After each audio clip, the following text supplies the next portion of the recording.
You are about to watch Cypography's Best of 2023, brought to you largely by my darling wife Gemma. Say hello, Gemma. Look how cheerful she is. So this is our best bits. We produced well over 100 films last year, and we have taken our favourite moments, we've put them all together to create this film, and hopefully you're going to love it. Before we get into the film, I want to say a massive thank you to everybody who supports us here at Cypography, whether that's as a member or via our YouTube channel. And as a further thank you to our Cypography members, we're running a little competition at the moment, which will see 2 people walk away with a Nash Power Barrow. The draw will take place on the 15th of February, and all you need to be with the chance of winning one of those Power Barrows is a Cypography membership. So if you're not a member yet, maybe something to consider. But less of that, more about the film. This is our best bits of 2023. Let's get stuck in. And in their minds, the bait's gone. They had no reason to come back. And we've had to wait for them to come back before they feed. Today, they're feeding, it's overcast, there's still bait on the spot, there's no reason now why... They won't continue to pick at this all day, that's what I'm thinking. That's what we're hoping. It definitely looks a hell of a lot better already this morning. And mate, they have beelined for them hook baits. Yeah. We've had 3 very near misses in the first 20 minutes. Which is a bit more than what's happened. Oh, I don't... It's more than you've had all week, really, I don't want to speak isn't too it? soon. I know I said it yesterday, but today is the day. Today needs to be the day. It has to be the day. Listen, we need to. Gemma sent a message last night, and I think it's really important that we show this. We listen to it. She was not happy about the fact that we haven't caught. Do you want another? Whoever's fault it is, you are both not coming home until a fish has been caught. I don't care how you catch it, whether it's on a hook, in a net, with your hands. Either way, you are going to catch a fish on this trip. You can't have 3 whole weeks of just no catching. That's just pathetic, actually. So, yeah, try hard on. Elliott, stop being such a cock. She has got a point. She has got a point. Not about the cockpit, but... Cheers, Gem. So yeah, today has to be the day, and as it stands, it couldn't look much better than it looks. Do you want sugar in that?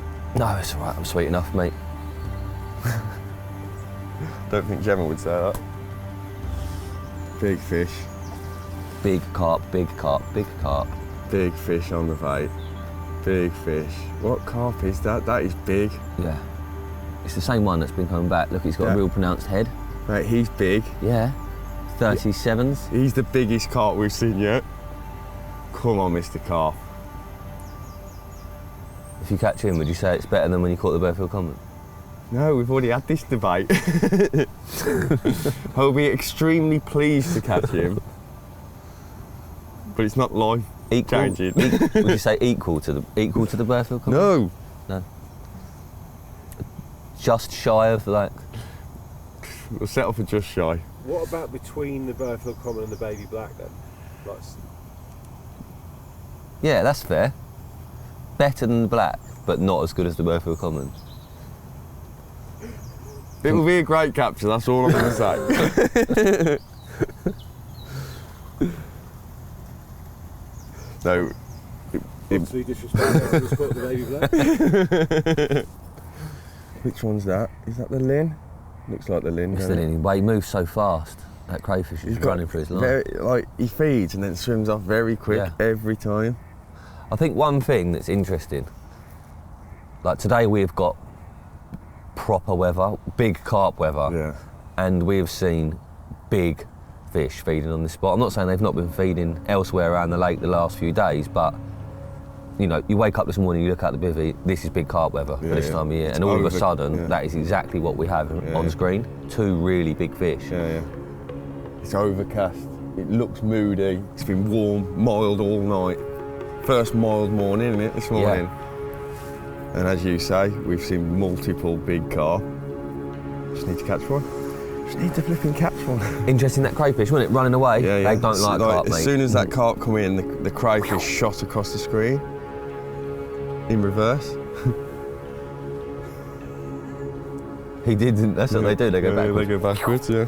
Very quick as well. He was like, what They're the hell rapid, is that? That's the big one. Yeah. That's the big one. That is the big one. Look at the shape of him. Yeah. Look at his pecs Look how go. he always struggles to swim up. It's glitching. Why is it doing this? He's freezing. Got major camera problems here. What is going on?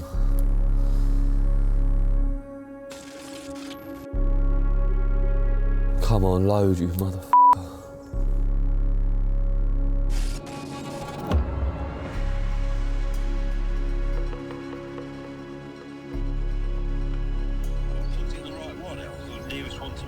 Well, I imagine you plugged it back in the same one it was in, yeah? Yeah. Well, I'm now questioning whether I did, but I'm pretty sure I did. Surely they're all the same, are they? I don't think so, no. Right, let me try the second. Hang on, no, wait, because it takes a little while. That's the big one. There's a big carp there, That's the big one. That is the big one. Snatching, isn't he? Does the same every time, man. Exactly the same every time. It's really annoying that he's feeding there as well. Oh, that is dramas. We just had major connection problems here. The screen's been glitching out. We turned everything off. Couldn't get it back on. I'm around the other side trying to sort the box out. Just heard Rich shout, and I'm sure he said, "Tom's in." I thought we'd missed the bite. That would be typical. Just turn the camera back on, and within seconds, a big fish was fed. That was like 10 minutes of sheer panic. I was totally expecting one of those rods to go while there was no view. And they've definitely been feeding while it's, look how coloured it is now. That was lucky. Oh, I'm shaking, mate, in fear. Carp there in the back. Back a shot. There isn't there? Yeah. It's gone for the up, mate. Got it.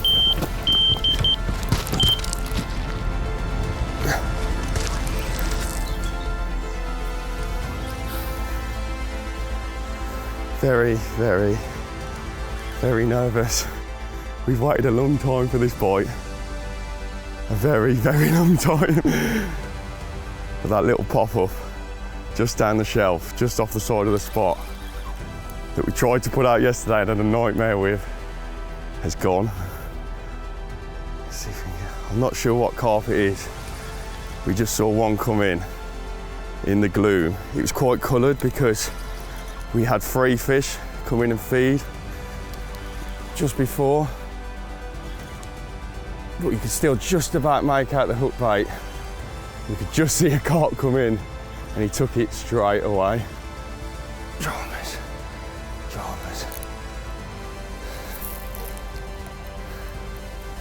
I mean, such an awkward, such a tight little swim this.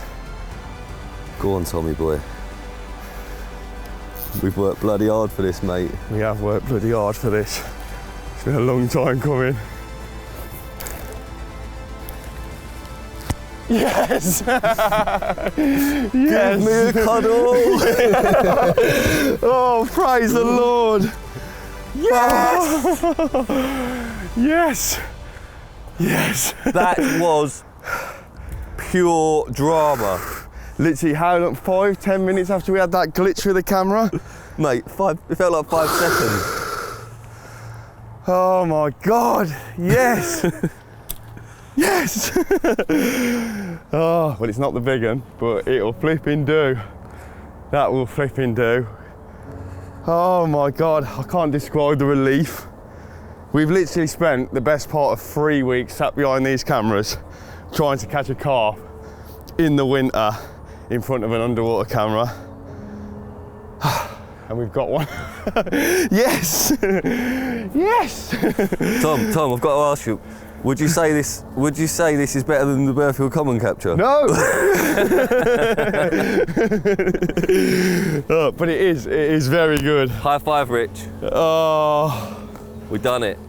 yes. We have an underwater winter film in the bag. Oh. Yes, Thomas.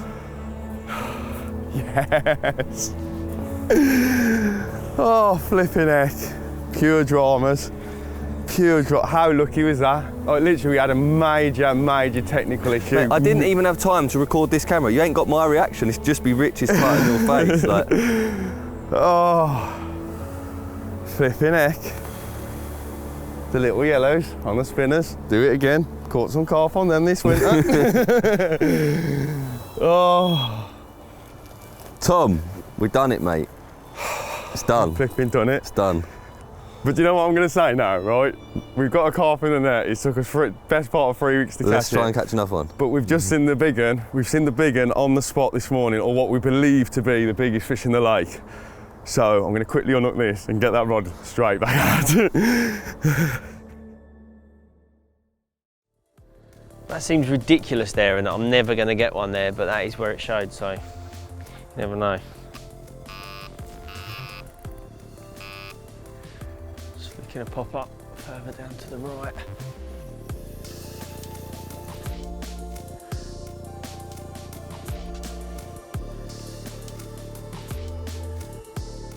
Because this lake is so small and the fish are showing so close in, it feels really odd casting the zig and a single hook bait literally just there in front of some swims. It feels odd, but it's the only signs you've seen, so that's where the hook baits are going.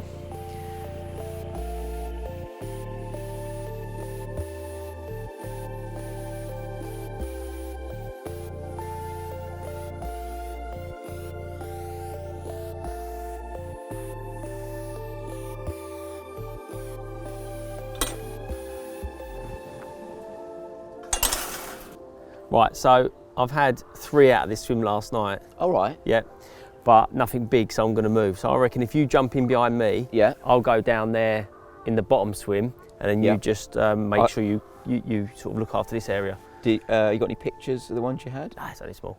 How did you catch them? Huh? Zigs? Had nothing of you No. at all. Nothing. Any bleeps? It's absolutely dead down here. It's weird. It's almost like it's like -2, -3 at night. Yeah, it is also like there's no carp down here though. I can imagine they're probably balled up somewhere, and it's not here. I don't think. All right, I'm going to go. I'm go. going to have a look first. I'll get the kit in a bit. Okay. Bye, guy. I'll see you in a little while. Eh? Okay, guy. He's so annoying, isn't he?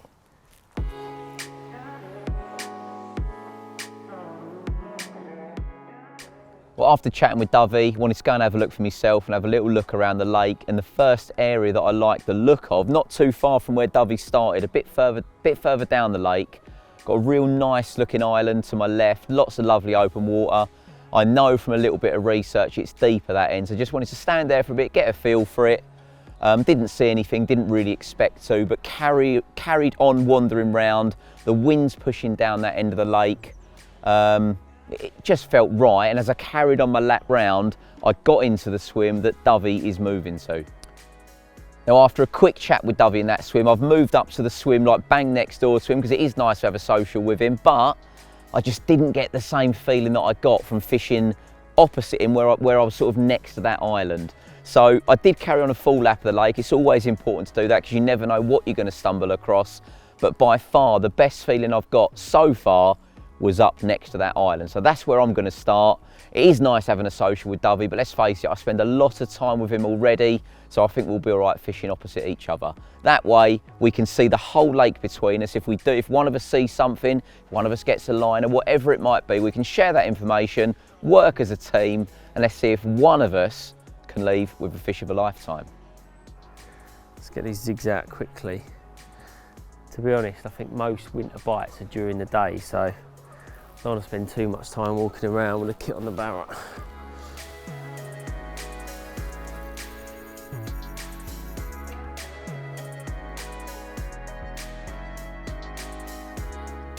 thought it was shallower there than it did down the other end.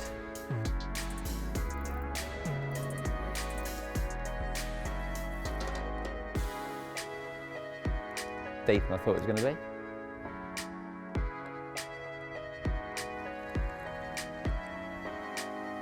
Maybe it's about getting as tight to that overhang. You see that? I literally caught the branch and there was just this puff of, I don't know whatever seeds they are. Good job that didn't have a rig on it.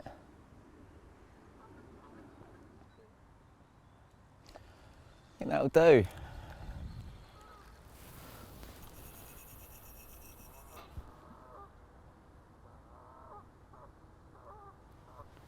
Okay, that's deeper there.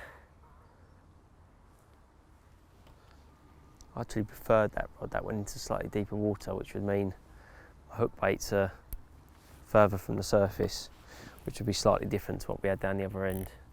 The right hand rod was as shallow, if not more shallow, than the other end, which I didn't really like, but I'll give it a couple of hours and then change it.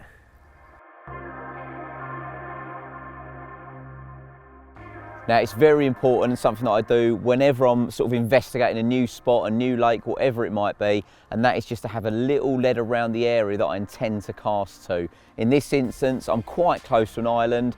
The tighter you go to the island, as you'd expect, it's quite shallow, not somewhere that I really want to be when it's this cold, but the further you come off, it's dropping off nicely into about, I would guesstimate 7 or 8 foot of water, and at the base, rather than being all crunchy gravel, it's really nice smooth silt. Type of area that I've caught lots of carp off over the years, and it seems the perfect place to get at least one rig down on the deck with a little bit of bait around it, just to hedge my bets a bit. I think I'm going to do that over on the left hand side of the swim, and then in the open water, it'll be a couple of zigs. Why couldn't you have asked me to come here in like October? Well, it's snowing. Not even got a bivvy up, and I'm still too much of an idiot to get it up first because I haven't got any rods out. There is a 60 in here though. There is a 60 in here. All right, I'll let you off. You win. You've never brought me to a lake before with a 60 pounder in.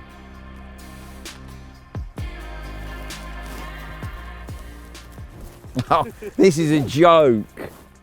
Got 2 zig rigs out there already, and I've already had a few little occurrences on them. A couple of bleeps on the left hand rod, one single one on the right hand rod, and I've noticed the bobbin move a little bit as well. So it might mean that there are some fish down here. We've got to think positively, but you can hear an alarm in the background, and that is because it is pouring of snow sleet. What are we doing?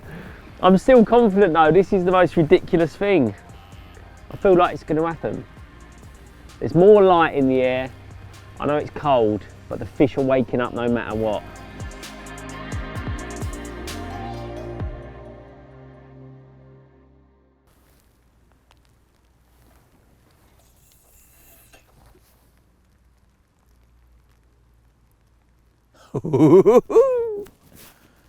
That is exactly where I wanted it, just off the overhang, slightly deep. I reckon about 8 foot, but that nice, satisfying, subtle thud.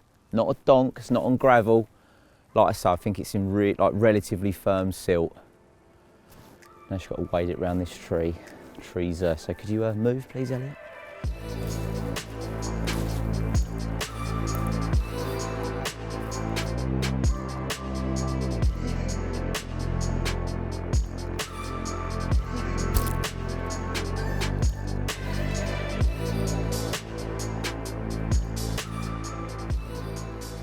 Okay, so in a new swim, down to my right, probably 35, 40 yards, there's a couple of little cuts out. There's cutouts. There's a cutout in the bush. And I can fish down to the corner. It's a little area that no other swims can get to really. It just looks nice and calm. I flicked a lead out already. It's about 6-7 foot deep at the bottom of the shelf. So I'm going to flick a little sort of dull orange pop up that's a similar sort of colour to the casters that I'm going to put out. Just a couple of sprays out there, not lots of bait, and if there are any fish in the corner, I can imagine that it's going to come along and nab that. Looks pretty tidy.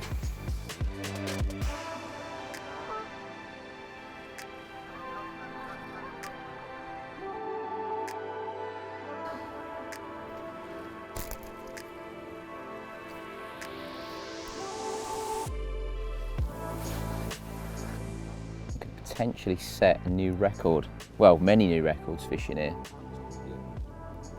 Now, I use 8-pound cruiser mono for my zigs. And I've had carp to 52 pound 2 ounces doing exactly that. which I didn't think I'd ever beat on a zig. I've got a really weird feeling that if I catch the common, when I catch the common in here, it's going to be on a zig.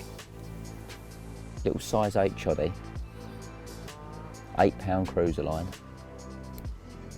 So not only will it be a new PB, on 8 pound line. Yeah.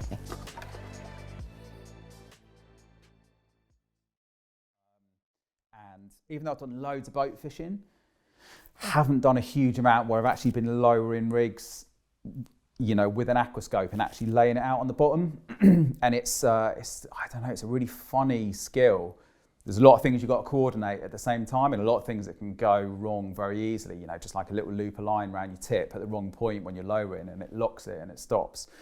You know, just having your drift set up the right way, so your hook link's facing away from you instead of coming back on yourself, and all those kind of things. It's a funny sort of strange skill to have. And really, you only get a tiny little window as well.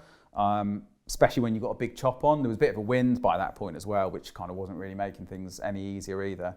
And I remember being incredibly happy with how they went. Like, rig sat perfectly. I remember watching the hook link layout, little tigers just laid out perfectly, just on the front edge of the spot, just in amongst the shell.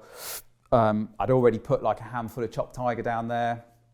That had gone perfectly, just peppered over the spot, a couple of little bits just in the silt behind it, and yeah, literally, they couldn't have gone any better. I remember going back to the bank, sitting behind those two for a few minutes and thinking, I might just go out and see if I can just like slot a third just in the open water just to the right. And I went out there. The wind was that bad. It was like I was drifting within seconds, kind of back sort of over really what would have been on some other rods. So in the end, just decided to fish behind the two, which is quite rare on here. You know, everyone's at least fishing 3, like if not 4. But I was like, no, I've got 2 out there. They couldn't be on better spots. I was like, let's just go with the 2. So yeah, went into that night feeling really confident, to be honest, or at least hopeful. I think probably is a better way to say, you know, I wasn't confident. I didn't really think I was going to get a bite, you know, first night with rods on the bottom. Remember, we had a mad storm that night as well, like huge electrical storm. I remember cowering in my van as it was just like booming overhead for ages, like flat calm as well. So it just kind of seemed to like hang over the lake for ages. Mad atmosphere. I remember waking up the following morning, and I don't know if you've ever noticed, like after a storm, you get like metallic smell in the air. I don't know what that's from. It must be like the charged ions in the air or something. I don't know. Incredible atmosphere, like flat calm, misty. Just looked sort of perfect. I remember I had a couple of little liners as well. I just remember thinking, like, please turn back up out there, and saw one.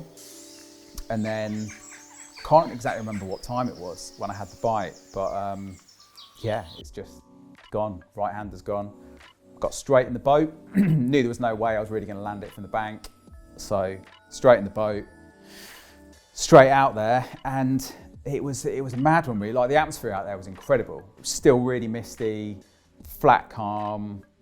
Like, it was just an amazing morning to be out in a boat attached to a carp. Like, tap clear water, you could see everything as well. And I remember getting out above it. I got to it quite quickly. Saw it quite quickly as well. Like, it's come under the boat. I remember seeing it straight away and thinking, shit, like, that's a big fish. And it just popped up and went straight in the net. Literally, like, it couldn't have been easier. I think it was just a combination of just like the position that I was in. It's just turned, it's just rolled over. I just scooped it straight away, and it was over like that. I couldn't really believe it. No big dramatic boat battle, no dramas, like no nothing. Just looked in the net, and I was like, Jesus Christ, like that's a really big fish. Certainly the biggest common that I'd ever caught in this country. That was for sure. Wasn't sure which one it was at that point, but I just knew it was a big one. So yeah, broke the net, and yeah, just quietly sort of motored back in, just taking it all in, just a little bit blown away, really.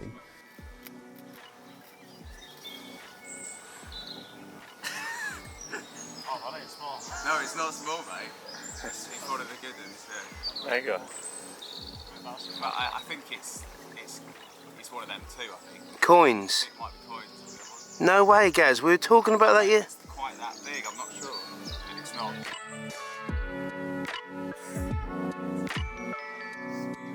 got back on the bank, my head was all over the place, the lads helped me sort it out, and yeah, it turned out to be the big common that they call coins, which it's a funny one actually. I remember talking to Nick about it and him saying almost like lads don't really talk because it gets caught so infrequently. Lads don't even really talk about it. It's kind of one of the, you know, the ones that you might expect to catch. I think it hadn't been caught for about 2 years.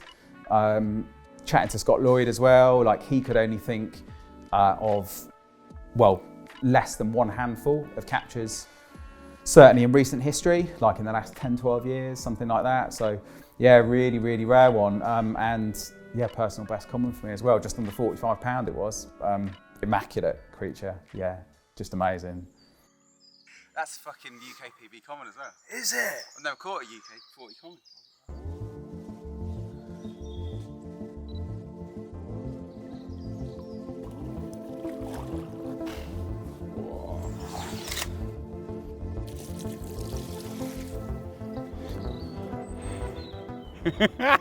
It's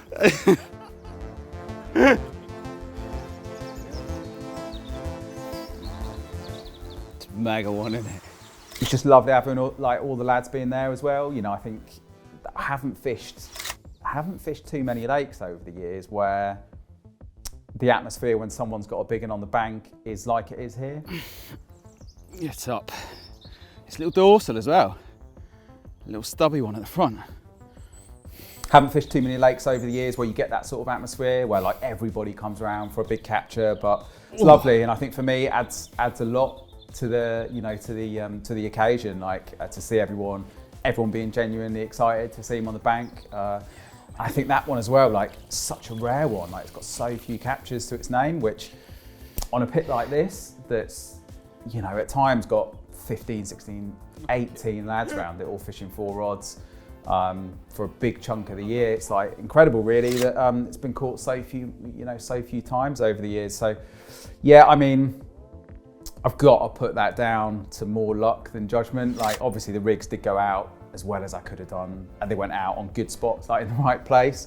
But you just can't odds it sometimes. You just need that big chunk of luck and your timing to be right.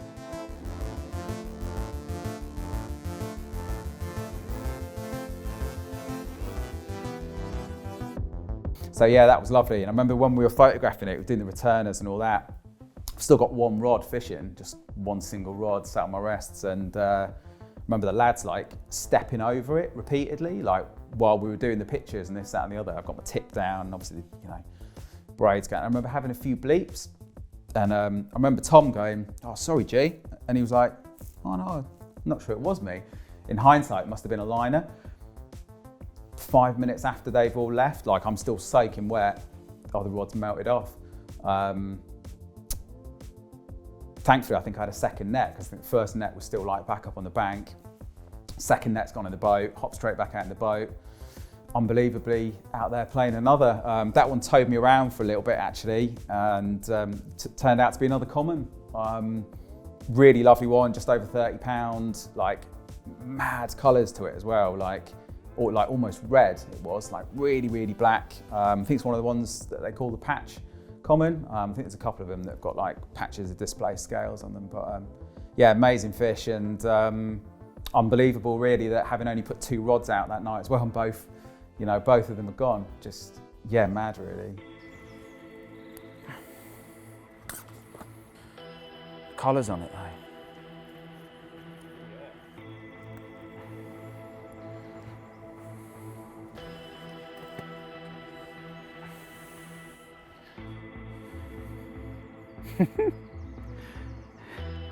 Mega, mate, what a morning. Unreal.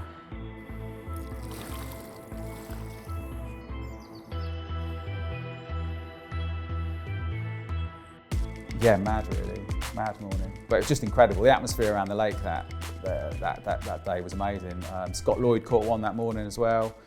I think there was another one caught down this end somewhere as well, like which it like, you know, really rare. You know, for the lake.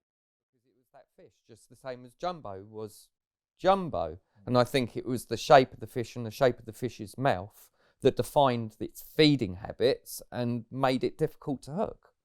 certainly on a pop-up. Ev had it on a 3-inch pop-up. Did he? Did he? Over ground bait or Vitalin or whatever? Don't know about that. Yeah. I think it might have been a single. There's always going to be the odd catcher, though, of fish, Hinge isn't there? rig, right. Yeah. Let's talk hinge then, because obviously it is, we've got 3 of the most sort of like biggest exponents of that rig, and you two I think were quite central to developing it. And Nigel, you've obviously used it a lot over the years. Nigel brought his bits. Did he? Well, you tell not a me. lot. I mean, evolved. I'd always say that, we see a version of it with a couple of other anglers like Alan Welsh and that on it, and they brought it down to Yateley, and Terry and Lewis interested in it, needed something different to the Kinrui setup. I think Tel had observed the big orange, pick him up and drop him in the back bay, and all of them sort of things coming in. And I think it was just bivvy chat. I don't know. All I really remember was it being about, and I lived down the Hawley Lane, and Terry coming round one evening excited because he was doing a bit of work for Alan Cooper man, doing work nights on the car park. And I remember he's gone, have a look at this, fill your sink up. So I've gone in the kitchen, filled the sink up, and he's got this rig and just thrown it, and it's boom, perfect. It's not tangling and you can cast out in the dark. And we always remember how fussy we'd be when we were using braided hook links for our pop-ups. Yeah. And even with a supple braid, it's never, there's the hook link, there's your weight, and then directly up. There's always a curve to it. I mean, think back to when we used to use pop-ups with nylon.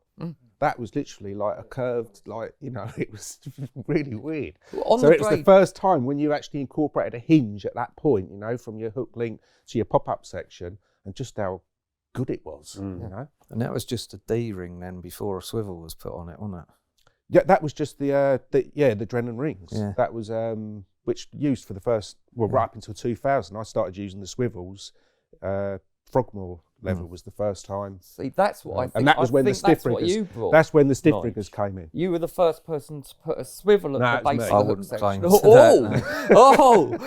Easy, Tiger. No, I can remember it clearly because I remember doing it all at home at Frogmore. Basically, I got the ESP bits through, and we got the bristle filament, the high performance swivels, and the stiff riggers all at the same time. In fact, the first samples of the bristle filament were in black.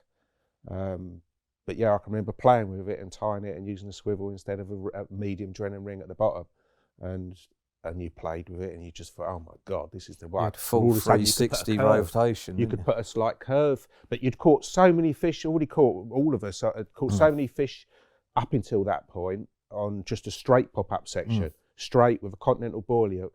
But remember, the continental boilie hooks had a slightly beaked point, so you didn't really want to curve the whole. You were taking away a lot of your pricking efficiency anyway then, But once I mean, the first stiff rigger hooks, the Mark 1s, were basically the continental boilie hook, but with a straight point. They didn't even take the offsets out to begin with. I used to take that out myself with pliers. What I used to use was, I didn't like boilie hooks, did I? So I used Super Specialist and bent the eye out slightly backwards the boilie hook had, That was sort of my thing with the stiff rig, but yeah, I don't know why, but I never got on with boilies. That definitely made a big difference from that. It was from that point. And then the D bit, that was, would we say, Lewis? The D was early. That was the D. Yeah, I can remember coming round to yours, playing with it, and back then, before then, with braided hook links, it was swimmer rigs, so you still have a little loop on the back of braid, and you ring on that little loop, and you. I remember we used to glue it, didn't we? Tie your base. Used to use a little bit of super glue at that. Now and again. A few knots on it, and then you'd super glue it, at the eye. But when I went round to Lou's, it was Lou sorted out the blobbing, just such a simple thing. Yeah. And yeah, I can remember I'd done it with nylon hook links years before on the dye, long nylon hook links, and I used to just tie the bait on to a nylon D that I'd burnt and blobbed, and suddenly it just it was just one of those moments when you're tinkering, bouncing. We'd got the rest of it sorted. We were just trying to work out, and essentially Alan and Andy's rig, all that was wrong with it was they had a funny little hook, and the way they mounted the bait made it just kind of sit weird and horrible. Dental floss hair. And it was just a way of making it sit nicely and hinge. Mobile. But actually, And- that's the key, isn't it? It's how it works. Yeah, it's that little bit of movement. But then it's evolved with the availability of bristle filament to such an extent. And then now there's 1,000,001 derivatives, but they're all essentially reliant upon that bit. You know, but just a different way of presenting. Yeah. That's what I've always. Tell said the word there though, that the first hooks for that rig were called a stiff rigger, and then suddenly the popularity of a chod rig took over, and all them hooks are now called chod hooks, aren't they? So that's just the need to come up with a new product name. Can you explain the impact that rig in its first form had on your fishing, the way you then fished? Massive. I don't think, certainly much bigger impact than any other rig I've used, like, you know. Well, that first year when it was at its peak, when we made those last changes, I can remember taking it to Frogmore. Nick was with me, right, and catching the Frogmore leather on it. Well, basically, I think over the course of the next 6 weeks, and where else did I take it? Black Scow, Runkton. Chichester Way. And then a couple of weeks later, the Causeway fish in Berkshire. So like sort of 3 different counties in a short space of time, all on that. Honestly, mate, I felt like it was like next, like, do you know what I mean? It was a mega, mate, your confidence in that rig, you know, everywhere you went. And it was a similar thing years down the line with the chod rigs. I can remember at Coat Water, again with Nick, we were in the bus shelter swim, and I can remember us with cupping the rigs in our hands. There'd be people stood around cupping the rig in your hand, like, you know, and then like letting it go, and then like, and they're like, what the fuck? Like, it's like you've got a tiny little hook link resting against her legs, like, you know, it was bizarre to people that hadn't seen it. There was a lot of people that even, you know, good anglers, like, you know, who just couldn't believe that that's what we were using.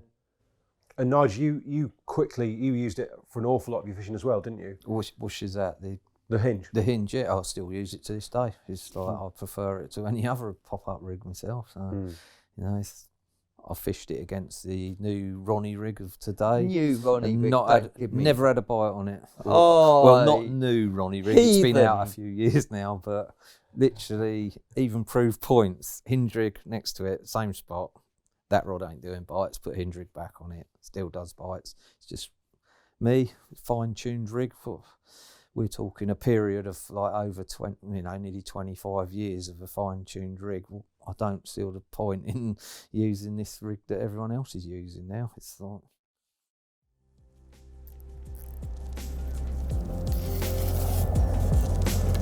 There's not loads of bubbling, but I think I'll just drop it pretty much where I dropped the other one. I've got the exact length of the poles, so I know it's presentable, and that they've been feeding down there already. They're still jumping in the area, aren't they? So let's get this rod out. Just enough bait for a bite, eh?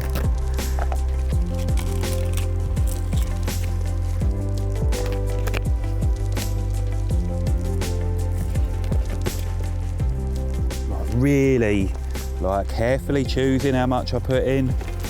It's like a large PVA bag's worth if you sort of added it up, but you've got to remember this is going to fall from the surface and spread. So it's actually quite a thin spread of bait when it's falling from 12 feet. So yeah, it's actually not a lot of bait at all. If it was in a PVA bag in a pile, it'd be a lot, but spread over 10 foot, like the size of a bivvy, nah, not a lot of bait.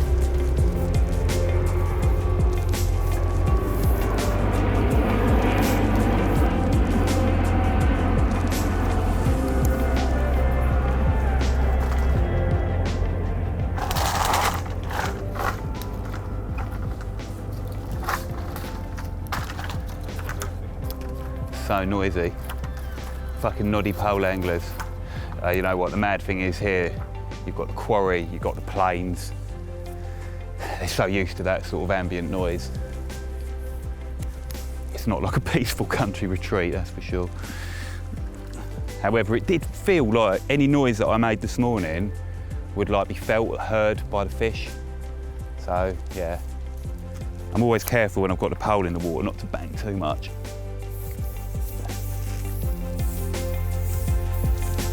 Oh, look. That's where we're heading.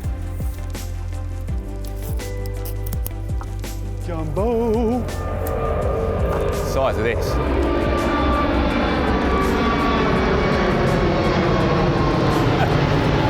giant. Yeah, it's not that peaceful down here. That is one of the troublesome issues with filming, isn't it, El? Every time you start a bit of dialogue, you get another plane coming through. But you actually get used to it when you're fishing down here because it's not constant. I fish lakes where you're fishing next to a motorway or like a busy road, and just that constant traffic noise, I find that much more, or it disturbs me than more than the planes. They sort of come every minute, 90 seconds, and you can kind of tolerate it.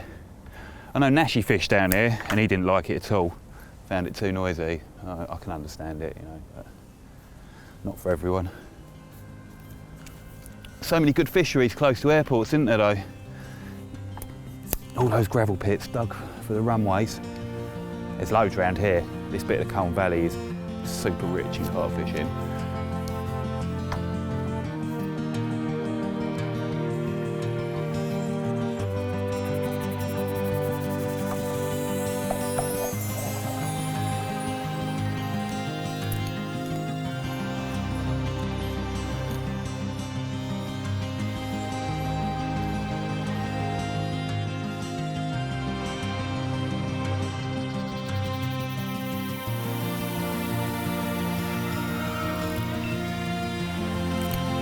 Right, should we have a look at this little bad man? Here's a chunk. He'll do. I've got another net there.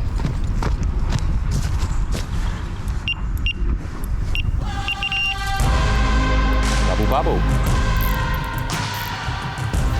This one feels a bit smaller, to be fair. It's zipping about. Not that there's many small ones in here.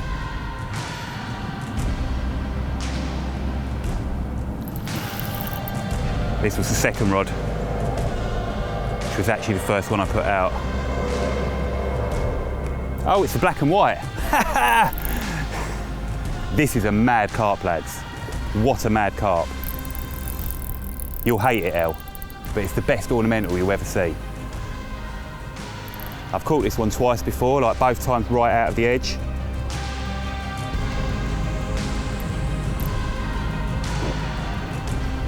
I don't normally get nervous, but I feel a bit nervous now. Does it show?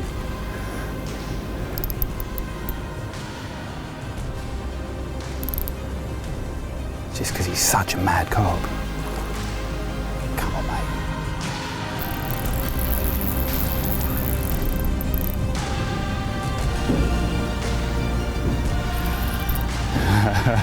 Do you know, like, the best bit for me is the bite. I love the bite. The fight, especially when you know what it is, you just want it in the net sometimes. It's like the Pied Piper. A lot of the other fish follow it around. But sometimes that's not a good thing. He'll swim in and you'll have fish feeding and he takes them away. They follow him off out the swim. Look at him, El. Mental, isn't he?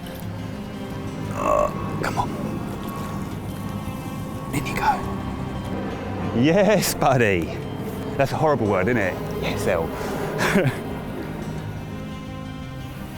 Like, if it wasn't for the white bits, it'd be the blackest, gnarliest mirror that you'd ever seen. He's really changed colour over the years as well. He's mega, mate. Yeah. Right, what we're going to do is get the black and white one out first. This one's sitting happily in the net and is secure, so I'm happy to leave him just for a minute longer. This one, let's deal with him first quickly. What do you call it? The cow? We call it the black and white, but I guess it is like a Frisian, isn't it?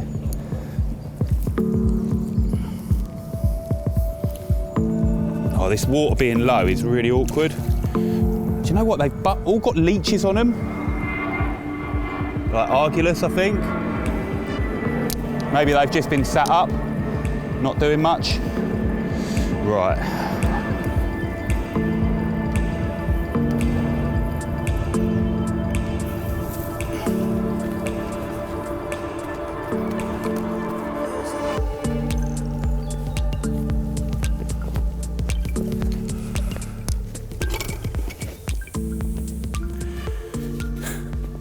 See, he looks like a normal carp from that, doesn't he?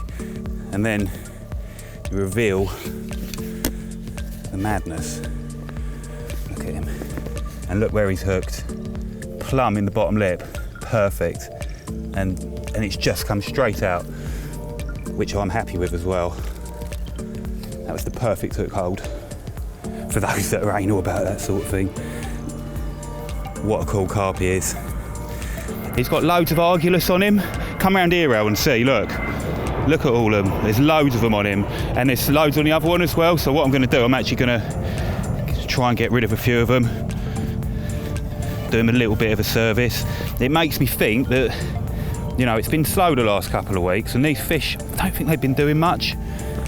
Yeah, I don't want to rub all the slime off him, but, you know, at the same time, he's got loads of parasites on him.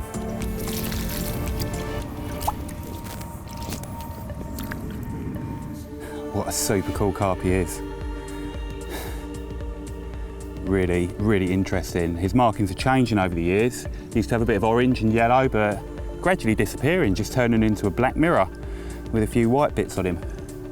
But yeah, he's really solid. Usually comes out around 26 pounds, I think. Not gonna weigh him, but yeah, lovely carp. Okay. Spin him round, have a look at the other side. Beautiful. Look at the fingerprint on him. Look at the detail on him, El. Loads of little really cool, interesting things about him. This big scale on his tail. Little pea scales. He's got everything, hasn't he? Yeah, really, really cool carp, isn't he? Very interesting. Lovely fish. Anyway, let's have a look at the common.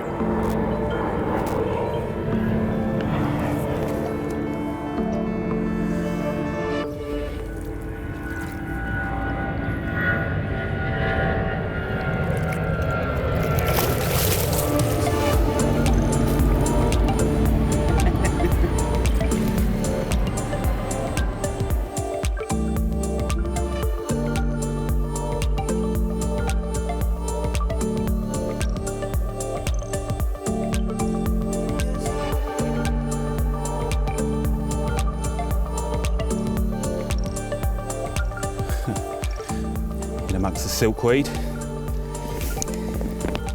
It's a really nice common. It's unhooked itself in a net. There's the rig. Sweet.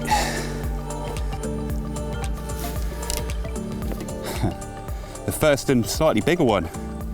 I don't think he's far off 30 pounds. Really nice common. Deep grey one. Yeah, there's all sorts in here. Yeah, he's close, mate. I don't carry scales, so sorry, we'll just have to guesstimate. Doesn't really matter, does it? Let's just spin him round, have a look at the other side. Calm down a little bit now, innit? All right, easy, easy. It's the other side, pretty much the same. Immaculate, isn't he? Nice quick brace from the boat pool. Yeah, it could well be more to go. They're still jumping, one's just jumped out there. Should get them other rods back out, shouldn't I? Come on then.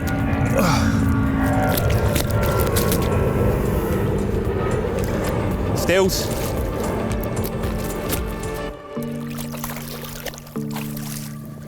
Oh, they're not hanging around, are they?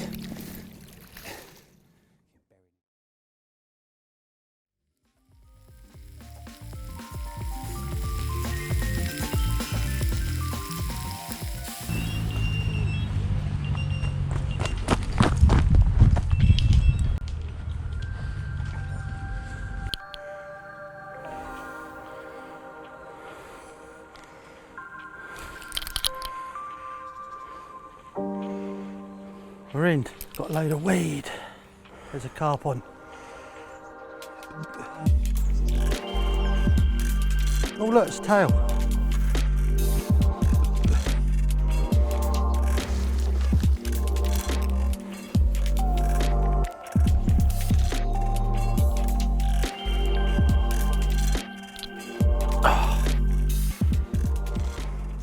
Suck it and see on a bungee with a 6-ounce lead, Richie boy.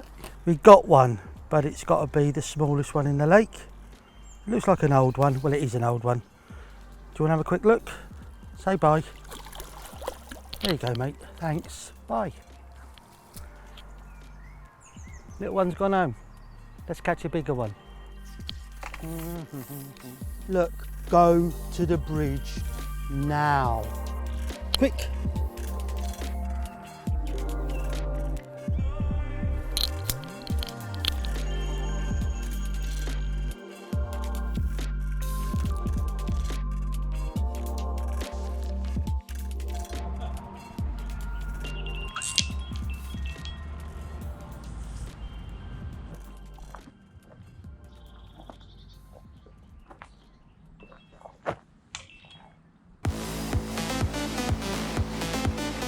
Come on, keep coming. I think there's one on here. That was a violent take, the bobbin was off, and then the line was just shaking. All right, mate, calm down, calm down, calm down. Calm down, calm down.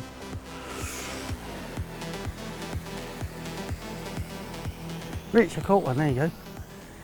Told you I'd have one, didn't I? Yeah. Good. There's pressure in it, pressure's off. I could just fuck off tomorrow now. Fuck off. Going home tomorrow. What's tomorrow? Wednesday. Yeah, fucking go. Jobs are good, isn't it? One fish wonder. You've had 2. Shouldn't keep swearing if you're filming, I didn't know. There's loads of fish out there. Loads of fish out there. I just want to see that big paste thing hanging out of his chopper. 10-ounce ball head, he ain't never touched nothing like that. Or not for a long time. Haha. That looks good.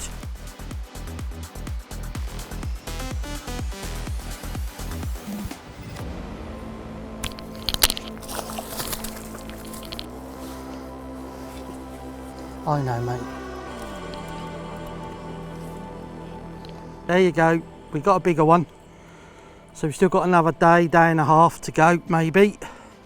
So all's looking good. Little tweak to a single bait on a bungee, and that was on a 6-ounce ball head over a little bit of Nashi crumb. Right, let's have a look at the other side. There you go. It's a nice Yateley carp from Swan Valley. John kindly let me come over here. So cheers, mate. Caught a carp for the cameras. So the pressure's off now. Because I've had loads of abuse of pasty this, pasty that, and all the rest of it. This still ain't a big one, but it's better than what we flipped back earlier. Right, let's get her back. Gone. Right, that carp, as you can see, went back fast, and there's a reason why, and I'm well into my fish care, and that fish was not behaving quite. I just needed to get it back. It had to go back home, and what you got to remember, Mr. Carp must come first.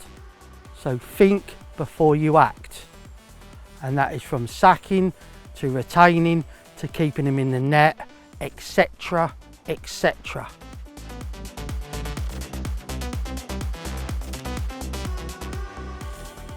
Well, we caught a couple, not the biggest carp, but one that was good enough to hold up for the cameras, so better than nothing. I suppose, like with the rod we've been like messing around with close in, the winning combination was to go from a double bait to a single bait. So that was a bit mad really, because normally it's doubles that work for me. So we'll see what happens here with these 3 babies out that area, especially out there. They've been topping over the bait. I reckon there might be a chance of a bite in the night, but definitely tomorrow morning it could be carnage. So we still got all tomorrow, the next night, and some of the next day. Then the cameras probably will go. If I don't get no bites at night, I'll probably go myself, to be fair. Get back to see Jane. There's one just jumped. Hope you heard that. That's over John. It's just fish all around here. I reckon we're going to catch a few.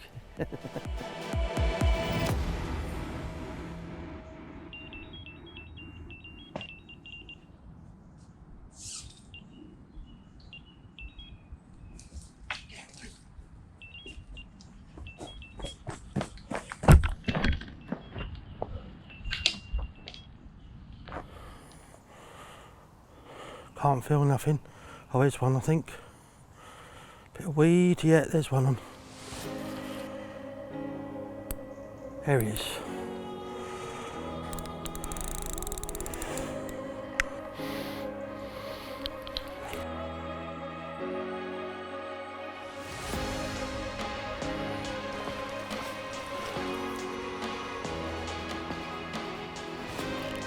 What's that doing? Must be a big old weed bed, that is. Not a lead on there this time.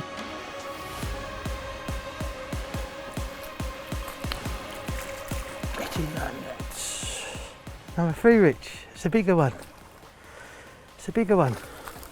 Yeah, someone I've got to like stop fishing in on your Facebook page. I can't catch him anymore. Fucking joke, innit? I just fish abroad, you know what I mean? I'm only doing this in between. Come and see me old mate John, my old mate Richard. But yeah, it's a chunk, yeah. I can catch him in England, big uns. Just don't do it very often. I just go moided.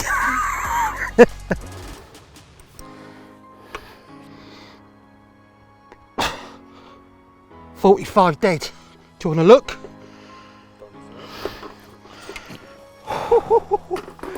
Thought it was about 43, 44. Fucking hell. Do you want me to turn this light off?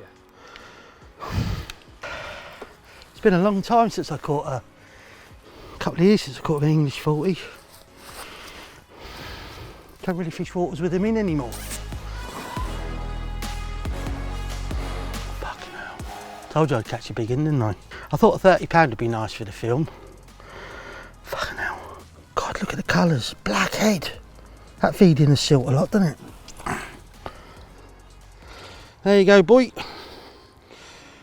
Single hook bait on a 5-ounce ball head on a blowback rig, on a bungee rig as well. Flipping awesome. Look at it, just look at it. What a breeze block. And the weeds saved a mega battle. So that's it. This I think is Tyson at a massive £45. Trust me, I'm off my head here. Look at it, just look at it. My God, cheers John boy. Many thanks mate. Right, should we let it go now?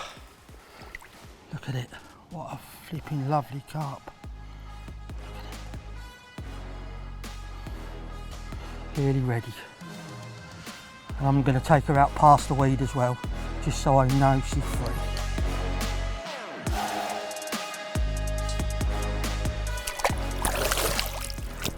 Right, beers are on you and the ice, right? Yeah, mate, yeah. Right, good. Sweet.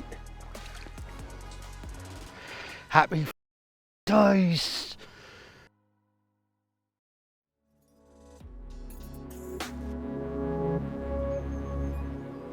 In the good enough. To be fair, I'd heard that this summer bay was really weedy, shallow, carpy sort of bay, and I'd probably like it in here, and just kept it really simple, just fished with boilies, shod rigs to where I saw them feeding on the first morning, and rest is history. Sinking the old line. Sinks so well, this stuff. So much nicer than mono. Even through this surface layer of algae bloom we've got, just cuts through it.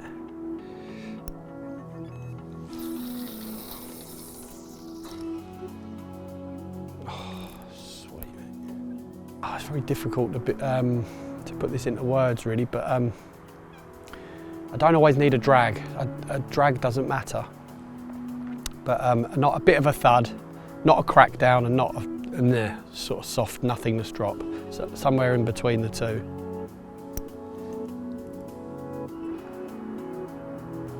Yeah, there's herds coming through over that other side. Watching them, they're right up in the layers. Black shapes, they're all going this way. They're all coming out of the main lake. into this shallow bay for the day. He's a nice old carp. Fish number 2. Little bit bigger this one as well. Again, I've not weighed him, but I reckon about 23 pound. And I may be wrong, but I reckon this might be an original. Certainly looks like a very old carp. But yeah, man, happy to have caught a couple. Hopefully this one isn't going to be the last. Cheers, mate.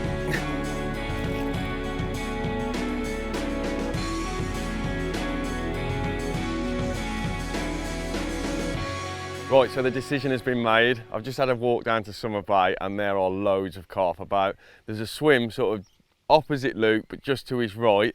And in front of that swim, there's a band of weed you can see just under the surface. And just at the back of that band of weed, there are constantly carp cruising up and down. There's patches of bubbles coming up. I mean, I'm sure that if I stayed in this swim, we'd have another chance tonight or in the morning. But I feel like we're going to be sitting here all day waiting for that opportunity. Where if we go down there, I feel like we could catch one pretty quick. I may be wrong, but you don't know until you try, so I'm going to get packed up pretty quick and get down there. You're seeing them herds of carp making their way over towards my swim, and I reckon he's going to try and intercept them. Let's go. There's loads up here, he'd be stupid not to move, I think. Yeah, on both spots, as you speak. Nowhere else apart from them both spots. Look. Yep. Told ya.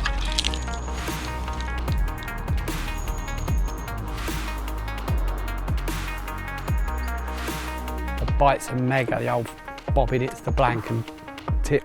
I think this is a good fish, you know. Just having a mid-morning lie down. Yeah, you could have, mate.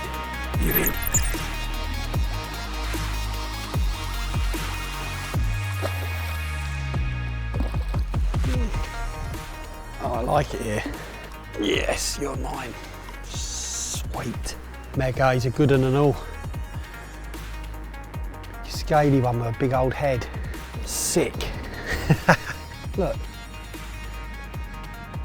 Flipping. And that one, look. Both spots, Rich, look. It's going off.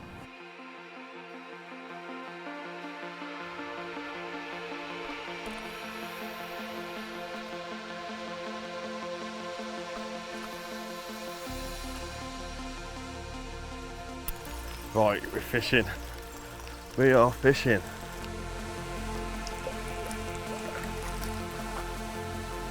Oi!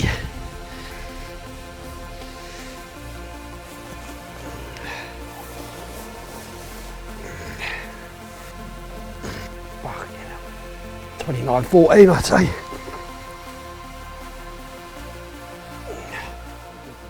Nice to get one of the better ones. Now, one of the rules is you can't get a rod back out until after the fish is dealt with, and they're proper having it out there. So you slip this one back straight away and get that rod out. But he'll do, won't he?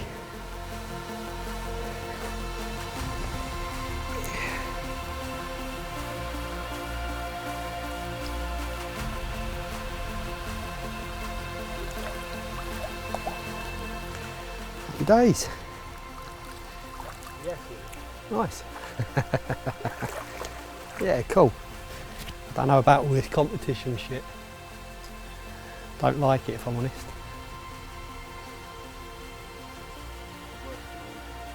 Yes, correct. Right, before I get this rod back out, which they're fizzing on now, Rich has made me talk to you about this rig. So it's a contour mainline, little chod rig, little length lead cord just for sort of strength, down to a little 1.5 ounce lead. Just a really efficient rig for fishing over relatively weedy bottom.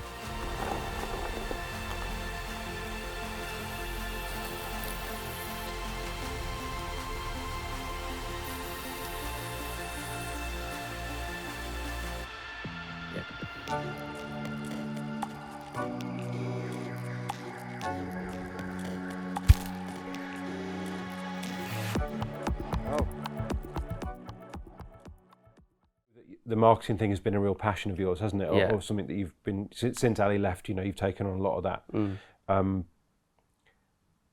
That must be a real good creative outlet for you, given that how much time you spent in film and around that process. Yeah, I really enjoy doing that. But because I spend so much time on Monster Carp, I can't actually let a lot of that happen. But I think in the future, when we're not doing Monster Carp, I'm going to be able to do the things I want to do. And I'm constantly in there telling them what I think about how shows should be, or how important the YouTube thing is and everything else. But I can't actually do that myself yet until I don't do Monster Carp. So they're in for a treat when you do get more time. Yeah, be another Dan being about. Do you watch everything that goes out the door? I watch a lot of it. Yeah. I'm a part of a lot of the edit processes. A little bit more now, obviously, because I've done so much of the Monster Carp stuff.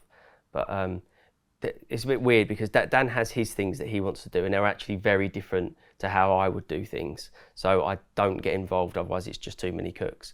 And Dan doesn't need help, or the lads that are doing Dan stuff don't need help. And the reality is, all of it's just an opinion anyway. Like if I'd done something, it would go out and do good views, and if Dan does something and it goes out, it will do good views as well.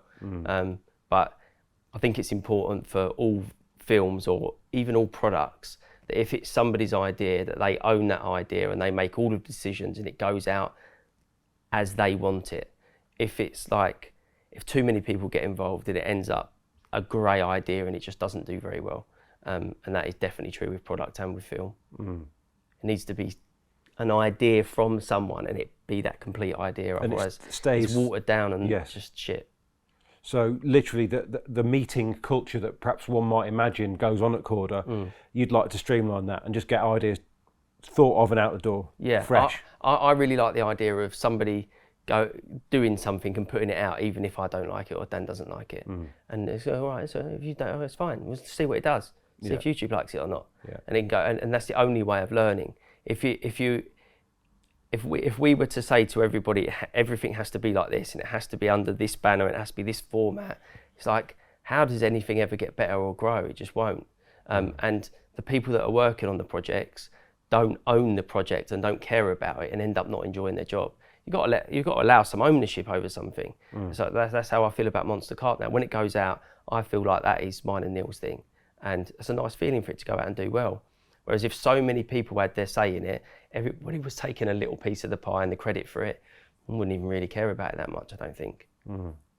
What do you think the first thing you might do is when the Monster Carp thing isn't, perhaps you don't think that far ahead, I don't know. You're not able I'm going to have 6 months of my own fishing. Yeah. I just want to go fishing again. You're not, are you? Yeah, I'm serious. Oh, you are? Yeah, serious, yeah. I'd like just an autumn, just to do some of my own fishing, and then get going on again on the year after or whatever. Is it important that people like you fish and very credible anglers? Yeah, very, very important. Feels like that's one of Dan's things. Yeah, it is.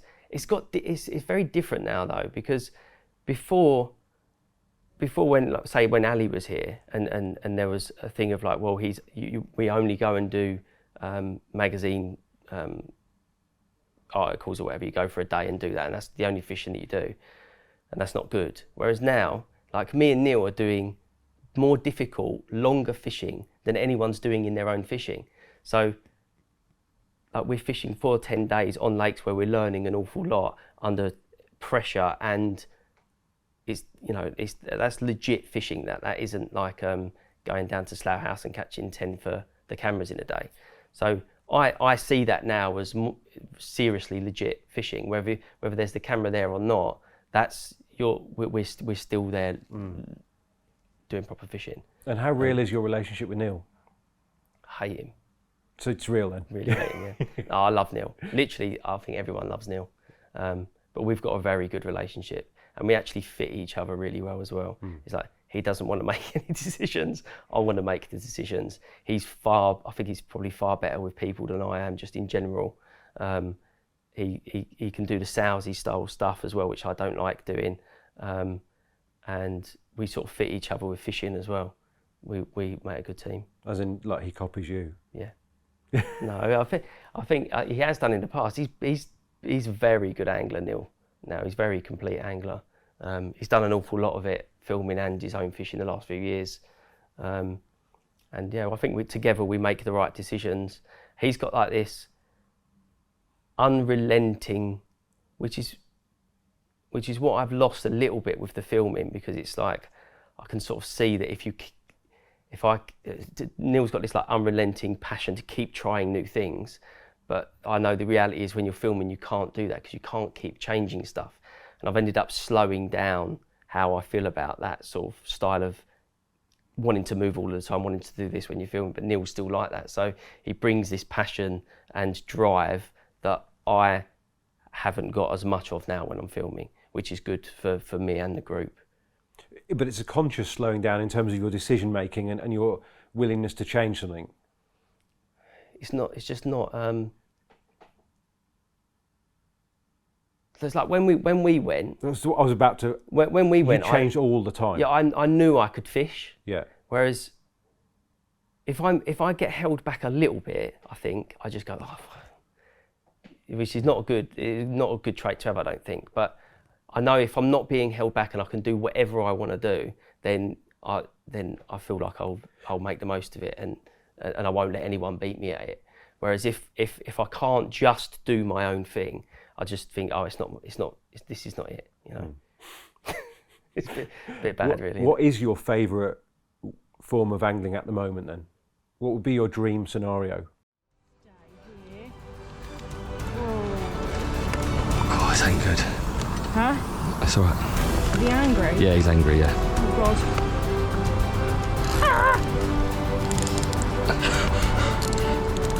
Right. Okay, so try and... Hang on, no, just do it. Try and do it with a rod. So you just use your rod to... He's right under the boat, so I can't do anything at the moment, all right? Yep. Right. He's swimming down. Yep, so down into the weed. Right, so just keep your steady pressure on. Yep. This is definitely recording, isn't it? Yeah. Look at him burrowing down there. Come back. Right, when he goes left, Yeah. right, that's it.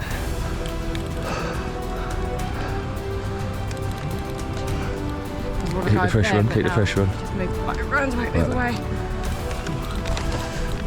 I'm trying to get us away from this weed, you see, which ain't easy. So I don't know when you're pulling or not. Pulling real bad. I need to get out of his way. Okay, hang on. But you've got to be pulling, like there's no pressure, look. There's no pressure, you're not putting any pressure on him. I'm trying to figure out which way you're going. Right, You're spinning me. hang on, just keep him there, just keep him there. Right, keep that there. Ah, just missed him. Right, keep him there. Got him, got him. Yes, Gemma! Oh my God, that's real big. Hello, little man. High five. Oh, I can't. Put the rod down, you can put it down, put it down, put it down.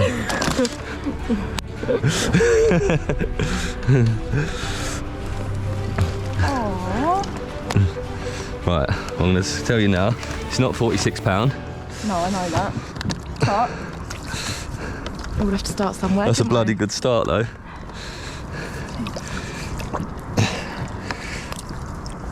Whoa, hi Chunky.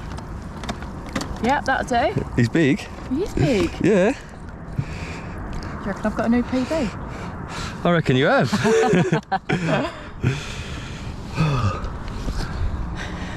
That is quality. We were just, what was I saying? I We feel like literally we could get just went to...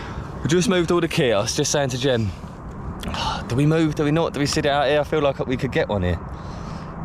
And we have. So we've got half the kit in a different swim, half it in this swim. Sorry, half of it in our swim we're in now. I'm actually buzzing. Where are we going to go? What are we going to do now? Don't know. Catch a bigger one. Let's go weigh him. Look at him. Fucking go on, Gemma. I did not want to come with us. No, you actually did really well there. Oh, thanks. Now you give me some. Yeah, but I have to be like that because You've got algae on your face.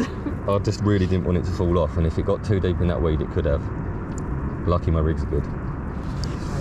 Go on! Being out in a boat with Jen, watching her play that carp was really tense. One of the most tense moments I've had in my fishing. There was so much riding on this trip. It was the first carp she'd hooked, and I'm out in the boat. I'm trying to control the boat with my left hand. I'm trying to net the fish with my right. I've got a GoPro on my head. I'm trying to teach her how to hold a rod, a reel. You know, she's never done any of this before, so I wanted her to land the fish so much that when she did, you know, I was absolutely buzzing, as you could probably tell. But she still had to hold it yet. Camp is all packed down. Yep. But you are holding a net with a carp on it. What was that like? Really tough, but good. Oh God. I'm drifting away. Oh God. Do you want me- No. I can't, I got my fish. I'm not risking losing him. I'd rather lose you than my fish. Tough, but what? But really exciting. It was a good, like, adrenaline rush. But yeah, it was hard and you really shouted at me. Yeah, I'm sorry. But I done it all by myself. You did. I'm shaking so much this boat's going to disappear. Well done. I'm just going to rip it away for you, alright? So.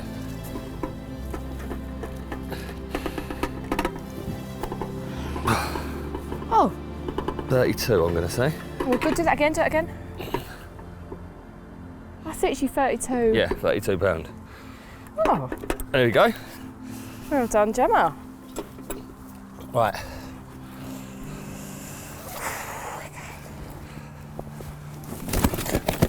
Right, all I need you to do is kneel down. Yep. Just hold him there for me, all right? Okay, if he flips, just keep pressure there and don't panic, all right? Just gonna adjust the camera for the pictures. Lift him up. That's it, sit back on yourself. Now try and lift him. Arms by your side, elbows by your side. Okay. That's it. Okay. Right, now lift him with your arms like Hang on. that. Use your biceps, lift him up. Lift him up. Yeah, he's up. He's up. He's up. Come on, keep going. Keep going, keep going. He's up. He's up. He's up. Now sit back a little bit lower on yourself. That's it. Please don't flip me. Please don't flip All right, ready? There you go. Yes, Gem. I'm so scared. He's gonna go. He's gonna go. Lift him up a bit. Lift him up. Lift him up. Lift him up higher. Yes, look at it. My first fish. Oh, it's gonna go. Please don't. Please don't do that. Stay there. Oh. Well. What do you reckon to that? That was hard work, wasn't it? Right. Lift his head up a bit, and then sit your back up straight. A little bit higher. Oh, babe, you need to just hurry up now because it's taking ages. There we go. Here's my fishy. Kiss. Ma. Well done. Right, it's really heavy. Let's put him back quick. Come on. Oh. Okay. Right, let's get him back in the water. I want to get my rod out. Yeah.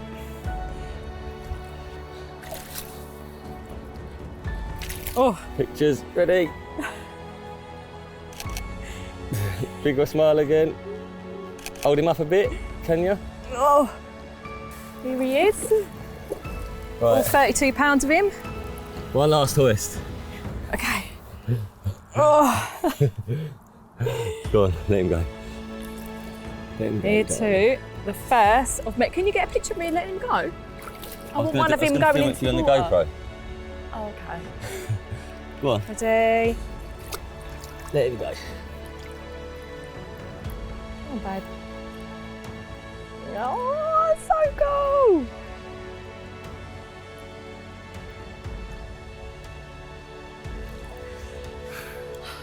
Still there, look. He wants to stay with me. Now I've got to do the... Now you're supposed to get a bucket of water over your head, Yeah, really. but can we just pretend I did? Huh? Can we just pretend I did? So... Yeah, just do a little one.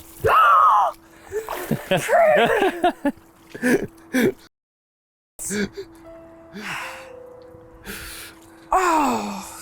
Well, you wanted to pretend.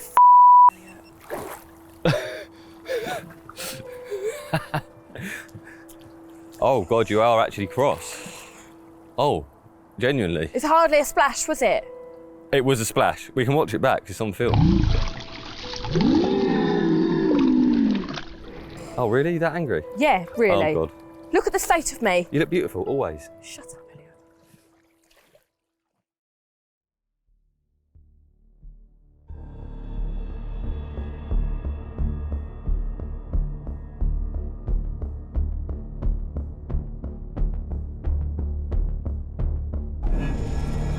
It's interesting how aware they are of food, like they just appear and just drop down and start eating it straight away. There's not a lot of bait out there at all. And those fish are they're just home straight in. And there's one right near the rig now. Ollie came back to the swim as soon as possible, and the first thing we did was look back at the footage. That linear had turned up, he'd fed confidently and looked very much like a catchable carp. What we didn't realise whilst watching that clip was that the fish had turned up once again and were feeding. Oh, it's the same. It's No, the same is it one. the same one? Yeah, and the other two, same two. Yeah, Go on, yeah. go on, go on, go on, go on. Yes, Go on, yes, go on. yes. Oh, mate, he's just refused it again. He just looks at it. He's not spooked though. He's just sitting there. It's the exact same time as yesterday as well. Mad, Sort of isn't 10 it? o'clock 10 period. o'clock, yeah. Out of nowhere. Still there, just coming back up now. Mate, There you've he got to comes. ask him not to be cutting that grass. Well, like, yes, yes, you got him, you got him. Yes!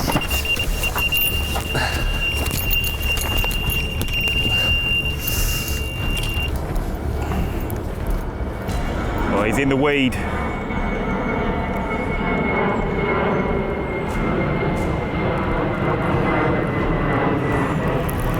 It's all right, he's come out of the weed now. Oh, that was exciting, wasn't it? It's a little fully scaled, I think.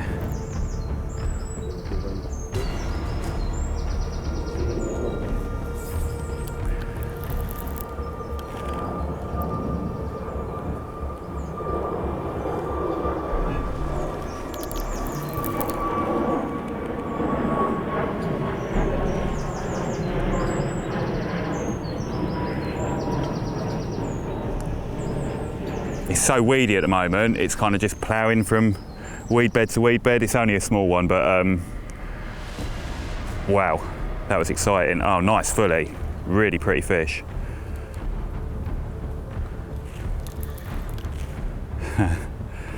Come on.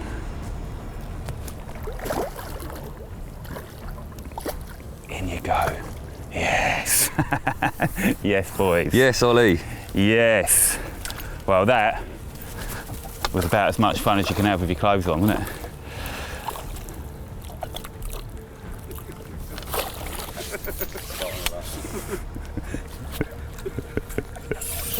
That's the start of the training, isn't it? Yes, boys. Okay. Well, the hook's actually come out in the net, which is good because there's fish feeding out there and I'm going to get the rig straight back out. There's no privileges here. Vince is mowing the grass over there and Elle was just complaining that the lawnmower was going to scupper our chances, but you know, when Vince decides he's going to mow, he's going to mow. So yeah, let's see if we can get one quickly. Well, I think I was a little bit fortuitous there. The angle that the fish approached from, the hook link was actually sort of cocked round, almost facing it, so there was, you know, there was a little bit of a loop in the hook link, although it was laying nice and flat on the bottom. So yeah, it shot straight in, nailed him straight away. The difference was that time that fish came straight in and he wanted to eat that hook bait. He wasn't messing about, there was no looking, he was on the move, yeah, nailed it straight away. So what are we, 2 ejections and one hook up, so yeah, not a great ratio, but I'll take a bite.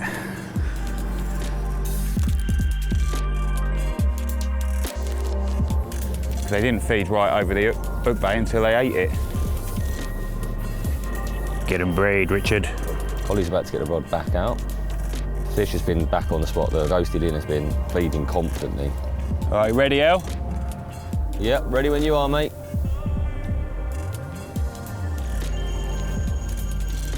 Perfect.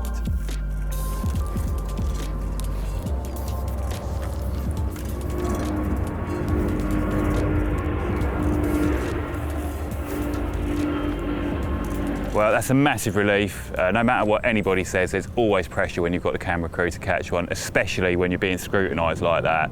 Doesn't matter that it's a small one, I'm proper buzzing.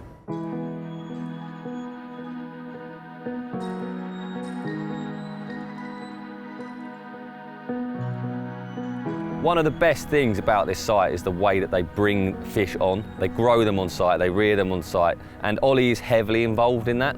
And you have to take your hat off to the likes of Vince and Ollie for carrying on Del Smith's legacy on this complex. What a lovely little character he is. And actually, You can see he's got a bit of orange on his tail, and we saw one like that in front of the camera yesterday, so I think this is the little fully that was visiting. It's a fish that I actually stocked myself a couple of years ago. He's growing really nicely. Lovely little carp.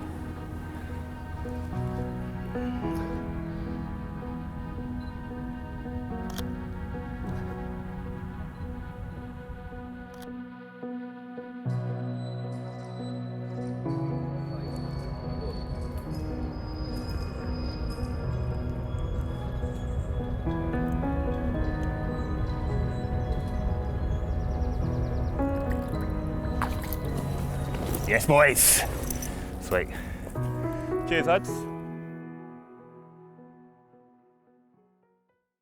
Fish higher up in the water, can see backs coming out, a few fish rolling out, a bit longer than where I'm fishing and where my water is, but I am going to have a little recast. I'm going to take that 6 footer off.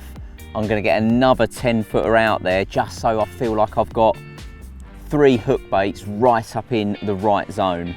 So I'm just getting this one ready with a fresh worm on, get that 6 footer off, get this one out there.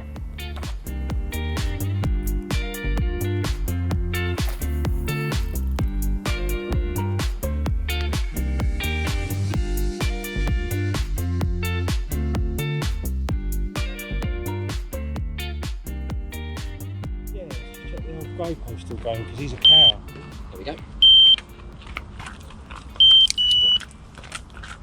There's the explosion on the surface, look.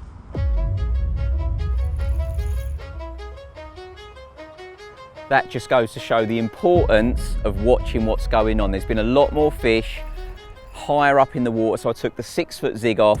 I've put another 10 foot one out, a little bit longer, closer to where they were, and I don't reckon that's been in the water for any more than 15 minutes, and we are into our first carp, and I'm about to get stung.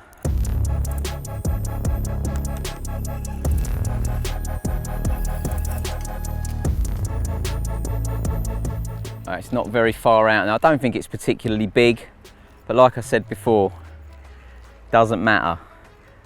A lot of people come here and I get lots of questions saying, how do I catch bigger fish? How do I perhaps target a 40 pounder? But it's not something that's ever really entered my head when I'm fishing. I'm a firm believer in being consistent in getting bites. If you can get that bit right, then by law of averages, if there's bigger fish in the lakes that you fish, they will naturally come along. So that I don't go anywhere with, I'm not fishing any differently here, trying to catch a 40 pounder, as if I was coming here just trying to get a bite.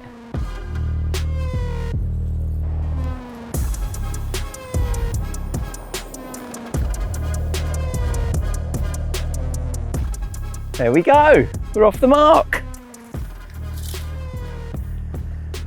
Now, because I didn't come in necessarily prepared to fish zigs, I haven't got any tied up, so I'm gonna get this unhooked, jab the net in the ground, get another one back out, because once they've drifted over this far, that carp is definitely not out there on his own. So the quicker I can get another one out there, the quicker we might be able to get bite number 2. How's your start, boys? Well, how about that? It ain't the 40 pounder that we're dreaming of catching on this series, but we might well be off the mark with a 30. And when you think there might only be a couple of 40 pounders in here at the minute, we would definitely have taken one of them at the start of the trip. But we're only 2 hours in. Now, if I had 3 rods out on the bottom and I just had a bite, I can tell you now that within 3 minutes, I'd have another rig in position. But like I just said in that chat before, I wasn't ready to fish zigs. I'm very underprepared, but now I've had that one and I've got another one here done, another 10 footer tied up.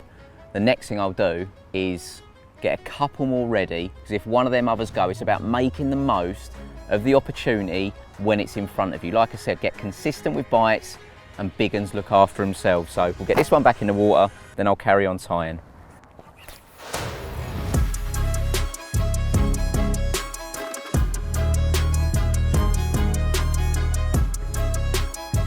Right, well, let's see what we've got to get the ball rolling.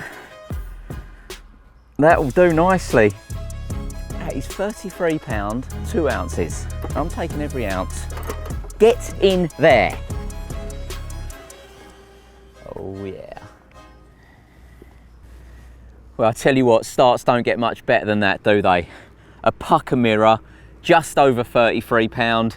And like I said right at the start of this trip, do not leave home without your Zig kit. The conditions just lately have been far from ideal for thinking fish are going to be up in the water, but all it takes is a warm day like this. And thanks to being ready to change and ready to do something perhaps that you're not expecting to do, we're off the mark with a 33-pounder. Lovely, lovely stuff. A couple of pickies, I think, then we'll get her back. Mwah.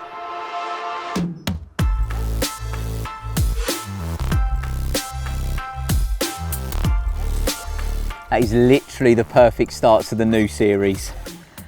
Makes you wonder what else the rest of the trip could hold, doesn't it? Thank you. Mwah.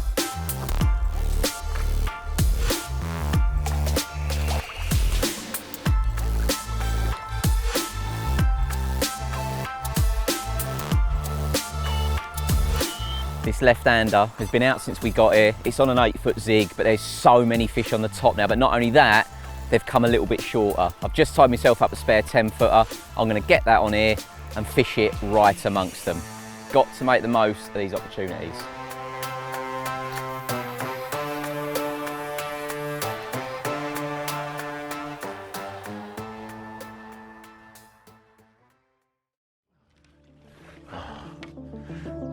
There's a snag there as well. Don't do it. Don't do it. God, this fish is fighting so hard. Jeez.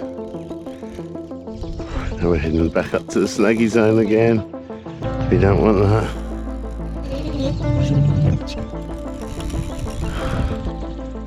Oh, man. This fish, this does not want to give up.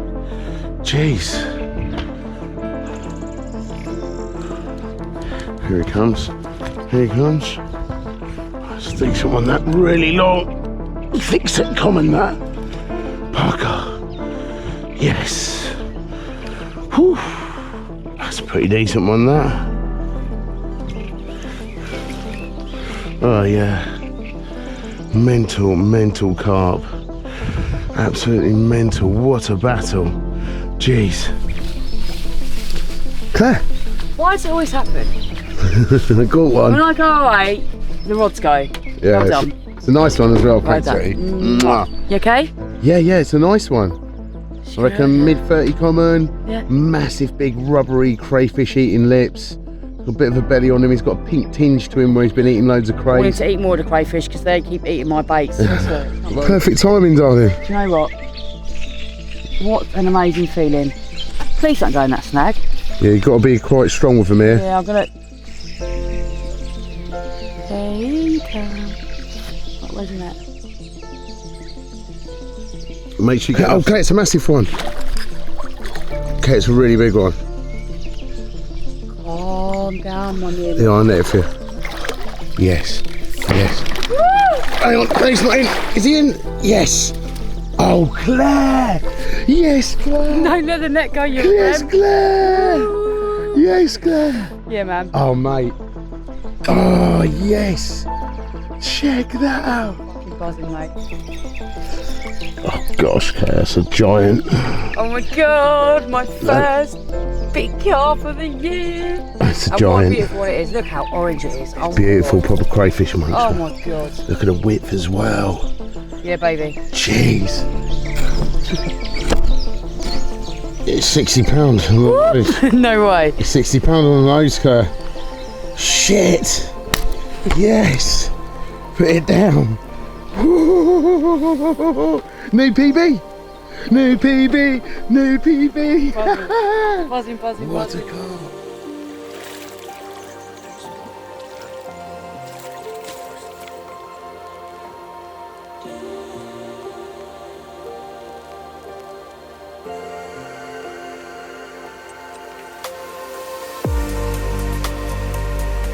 How about that for an absolutely turbocharged cricket bat? Tipping the scales at just £40. That feels massively overshadowed by the immense creature that Claire caught. A wicked carp all the same. Proper crayfish muncher. Got the old rubbery, gnarly mouth and pink tinge to him. Put up a hell of a fight. This morning, we thought we wasn't coming home with a film. It seemed like we hadn't caught enough. You know, we hadn't filmed enough, but with this fish, it's the start of the ending of this epic road trip. I couldn't be more pleased. See you later, buddy. Yeah, we did it.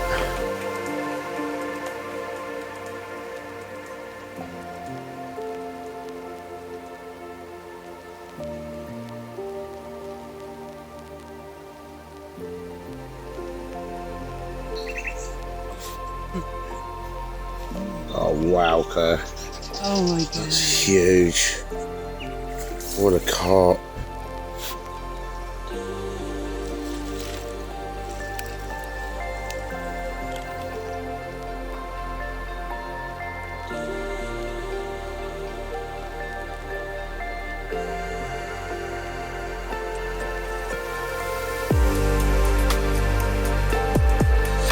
Well, you can imagine how happy I am. This session has been really tough for me and Samir, but being together it makes it a little bit easier and worth it. But yeah, like I said, it's been really tough. We both woke up this morning feeling a bit disappointed. We didn't tell each other, but we could see it in each other's faces. But yeah, today's our last day, and we was just deciding when to reel our rods in, and Samir's rod went off, and I was so buzzing for him. I thought, yes, it's gonna happen. And I thought, oh, maybe it weren't my time. My left-hand rod went screaming off, and to my surprise, this beautiful monster arrived at the edge of the bank. This is my new PB, 27.2 kilos, which is 60 pounds, and what beautiful, stunning colours. I really can't tell you how happy I am, and it's rather heavy, so I'm going to put it back, get some water shots, and give my husband a big cuddle and a kiss. I think it's like the 20th time, and yeah, honestly, I'm buzzing. Well done, darling. Best times. That's a proper carp. Ah! Oh, you pushed me down.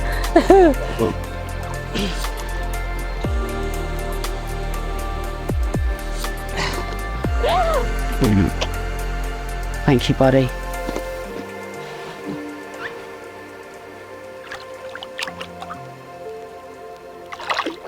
Oh, I just burned myself, but it's all worth it. I bring myself too. Well done, Claire. Thank you, baby.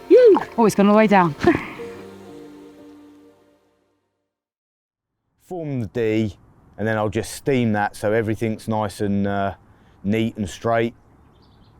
And that's created your perfect multi-rig hooking section.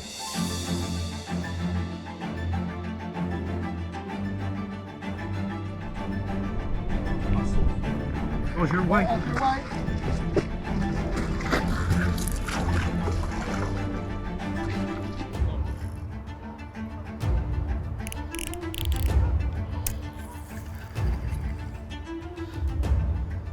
Yeah. Bloody hell, that was an aggressive take. Took a lot of line. Almost made it through the gap. Getting in that big weed bed now. Just keep it moving. Should be all right. In my head, I called it. I felt I knew what fish this was. I've got visions of the Flint Common in my head. Especially with that aggressive first take, Jim. That probably took 35 yards of line. It might have a bit of weed over its head now. You never know though, it can be so deceptive. When they're absolutely saturated with oxygen after yesterday's performance, you know, even a 20-pound common can give you an absolute beast of a fight. And it's kited round to a weed bed on the right-hand side of the swim. And as this happened, I've got a lot of line now out in the lake. It's obviously bowing out towards this weed bed at about, I don't know, 80, 90 yards. Just as a swan took off from the bay to my left. And I watched as this swan paddled across the water, flapping its wings and about to take off in full flight. It's come straight towards my line. I can see this absolute carnage happening. Oh no! Oh, you fucking arsehole, did you see that? Fucking have me line. Jesus fucking Christ. That was a close f***ing one. He's in that weed.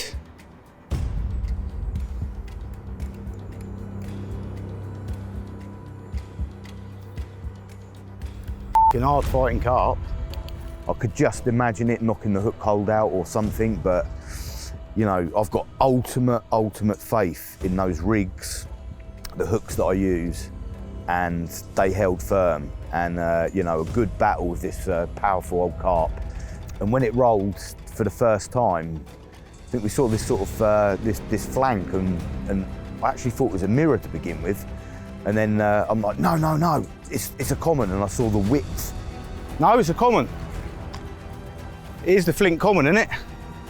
It is the flint common, isn't it?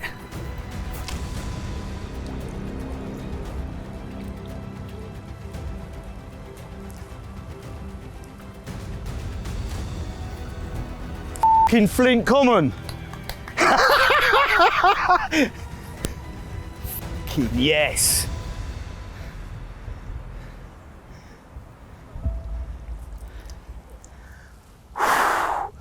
What did I say? I thought that aggressive, that raw power, that aggressiveness, surface fight. Yeah, I know it's spawned out, but it's an aggressive old carp, isn't it? It's proper Reading history, this. F***ing hell, the swan! Did you see me lower the rod? And it still hit the line. I thought that could have pulled the hook out, but good old multi-rigs. They don't fail you, do they? They don't let you down. Check that out, mate. That's a f***ing unit. Shut up, oh! Mate, ship it. Honestly, I wouldn't be surprised if she's out here at the moment. It was one of the real, you know, characters. It was one of the big targets of this lake back in the day. An old carp now, and one that was high on my list of priorities when I came to back to this area. The flint common was one that I dearly wanted to catch. A big carp.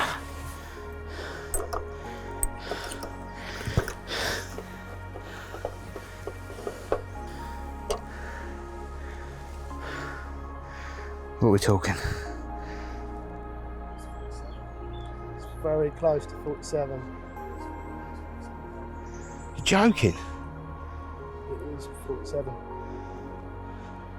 It is 47. Bang on though. Like literally bang on. Fucking arseholes. Oh yeah.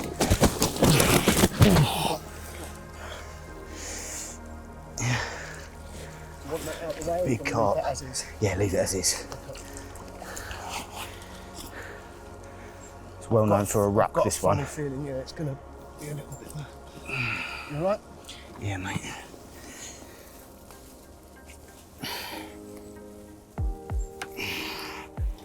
A bit of water. There we go. What a carp. Absolute massive slice of Reading history, this one. The flint common. I think that's all you're going to get. It's going to do this every time. Flint history. Yeah. Okay, Rich? She's behaving herself, but maybe not for long. I don't want to keep her out too long. She's proper known for misbehaving on the bank, but what an absolute creature. Big old shovel head on her, beautiful, them real old tile, roof tile sort of scale pattern. Incredible old common. But let's have a quick look at the other side and let's get her back. Okay. All right, Finn? Sweet. Really well done, mate. Really well done. Hell. Okay, Jay. Ready? Yeah, we'll do what we can. Okay, mate, yeah. Lovely jubbly. Let's see if she behaves. Absolute beast. What a carp. One of the ones I'll come back to Reading for. Part of the puzzle for me. Haven't been back to Reading for nearly a decade. Wanted to come back for this one. And a big brother. But this one's the history fish. This is the history fish. Made my trip, made my year. She's behaving herself now, look, bless her. But I really want to get her back, so she's a precious old carp. I've got over this. Yeah. All right, Jay? Didn't expect to get muddy knees. Sorry, geese. It's a privilege. I bet it's weird seeing her after all these years, isn't it? I've wanted to come back for this one for a long time. Which side do we want? Yeah. Other side. This side. Yeah. Well, here she goes. She's going to go back now. I feel privileged to hold this carp. It's one of the ones that I've really watched over the years. Friends catch, grow big. It's a big, angry old carp, and it really is not just part of Reading history, it's part of Flint heritage. And yeah, it means a hell of a lot to me. It really does. The Flint Common.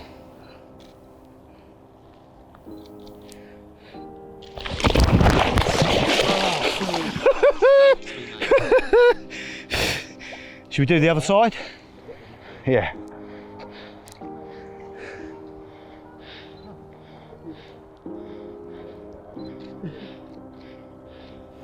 Yeah. Really happy. Right, thanks mate. What a morning that turned out to be. Been waiting a while to make your acquaintance, and you didn't disappoint. Another big Reading Common for me. Off she goes. Yes man. Chuffed to bits. Oh, it's history for me, Jim. Cheers man. Cheers Jay. Thanks mate. Really well. Thanks for your lending us your sling. Yeah. Oh, that was a good morning. 6 foot rap sticks, Jim.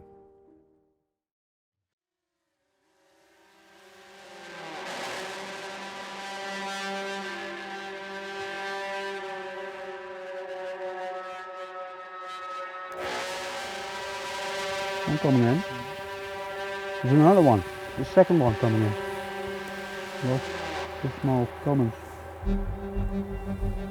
Did he take it? No, he's not. Yeah, he's got it. Fuck! Oh! It's going the right direction. That's good.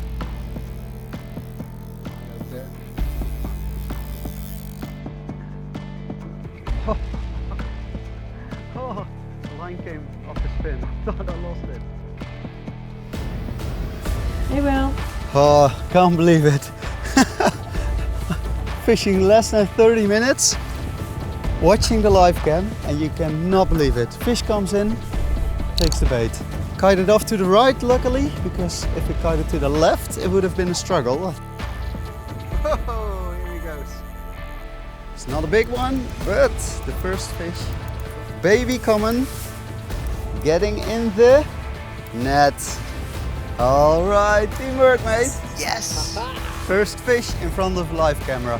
It was a struggle, but the change of swim, yeah, very happy. I hope this won't be the last one.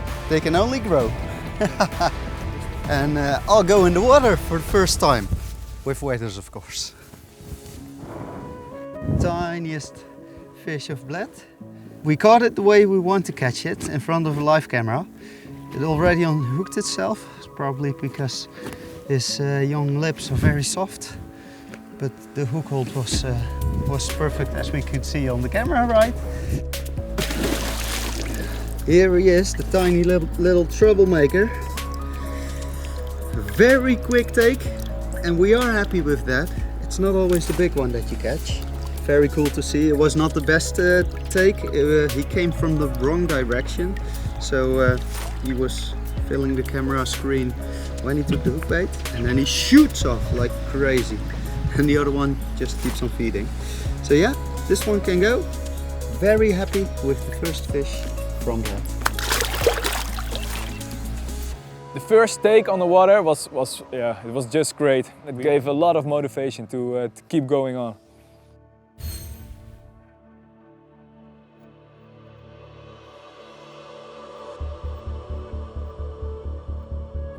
Fish we just caught on a runny rig, and I changed the hook size because yesterday we fished with a size 6, and the size 6 is very thinly wired, which is razor sharp. Ideal in lots of situations, but we are fishing Lake Bled and there's massive carp in the lake and lots of snaggy stones, rocks and twigs on the bottom.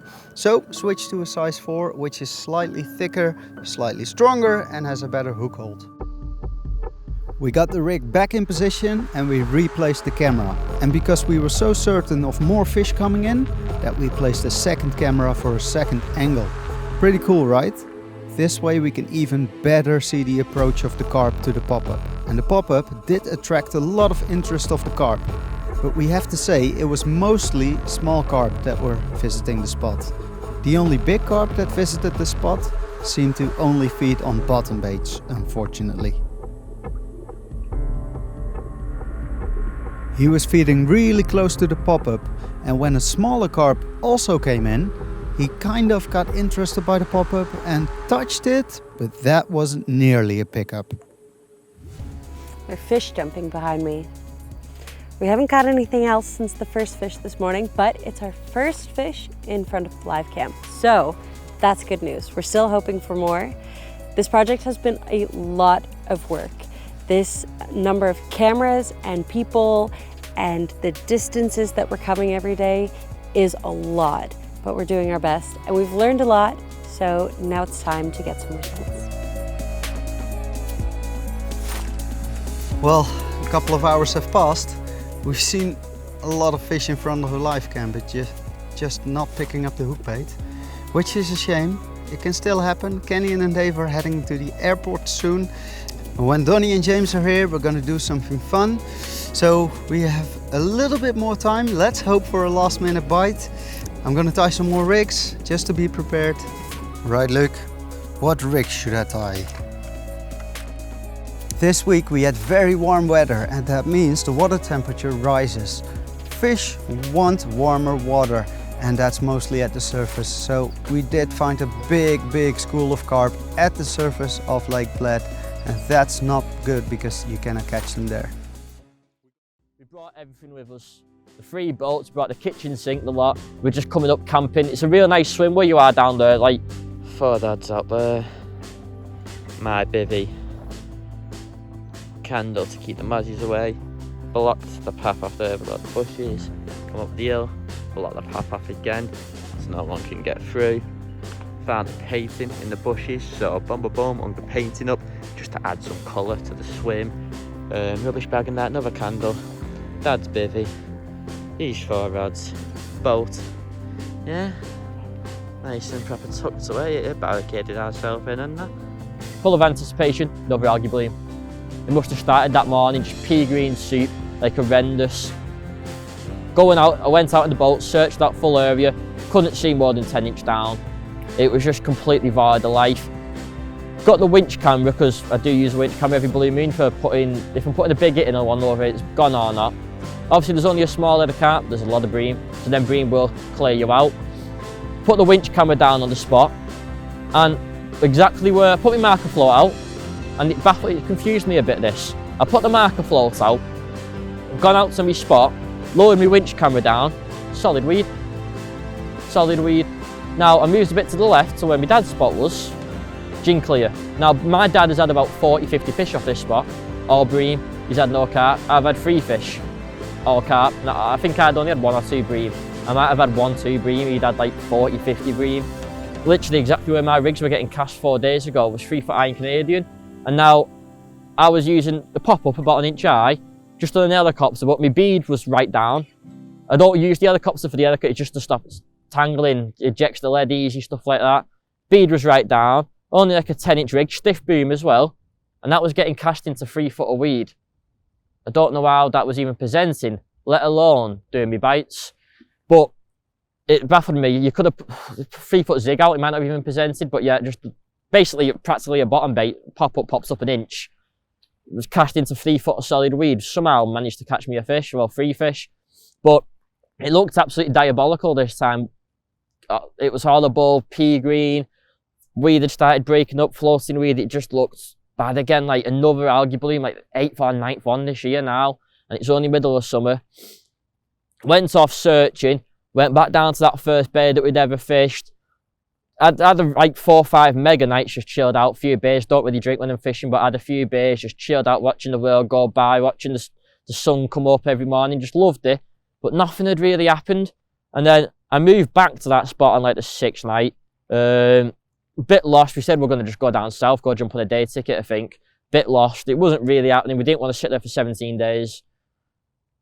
And I think it was the 6th or 7th morning, first morning back in this spot, seen nothing, pea green soup, and I've seen one coming in, 1V, coming in, it's coming in right on the line, and it's come over, bear in mind my dad's to the left, it comes over my dad first, it's come over my dad, over this first rod, over this second rod, over this third rod, over this fourth rod, just swim over, about 12 foot, no, about 10 foot of water, 9 foot, so I'm straight over the top, not dropped, obviously you don't expect it to see your bait when it's pea green soup, got to my left hand rod, God's honest truth, it disappeared, this fish.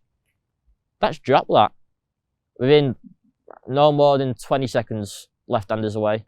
Where it must have known that bait was turned out to be the Angry Common again, that 12-pounder I'd had the year previous at 11 pound.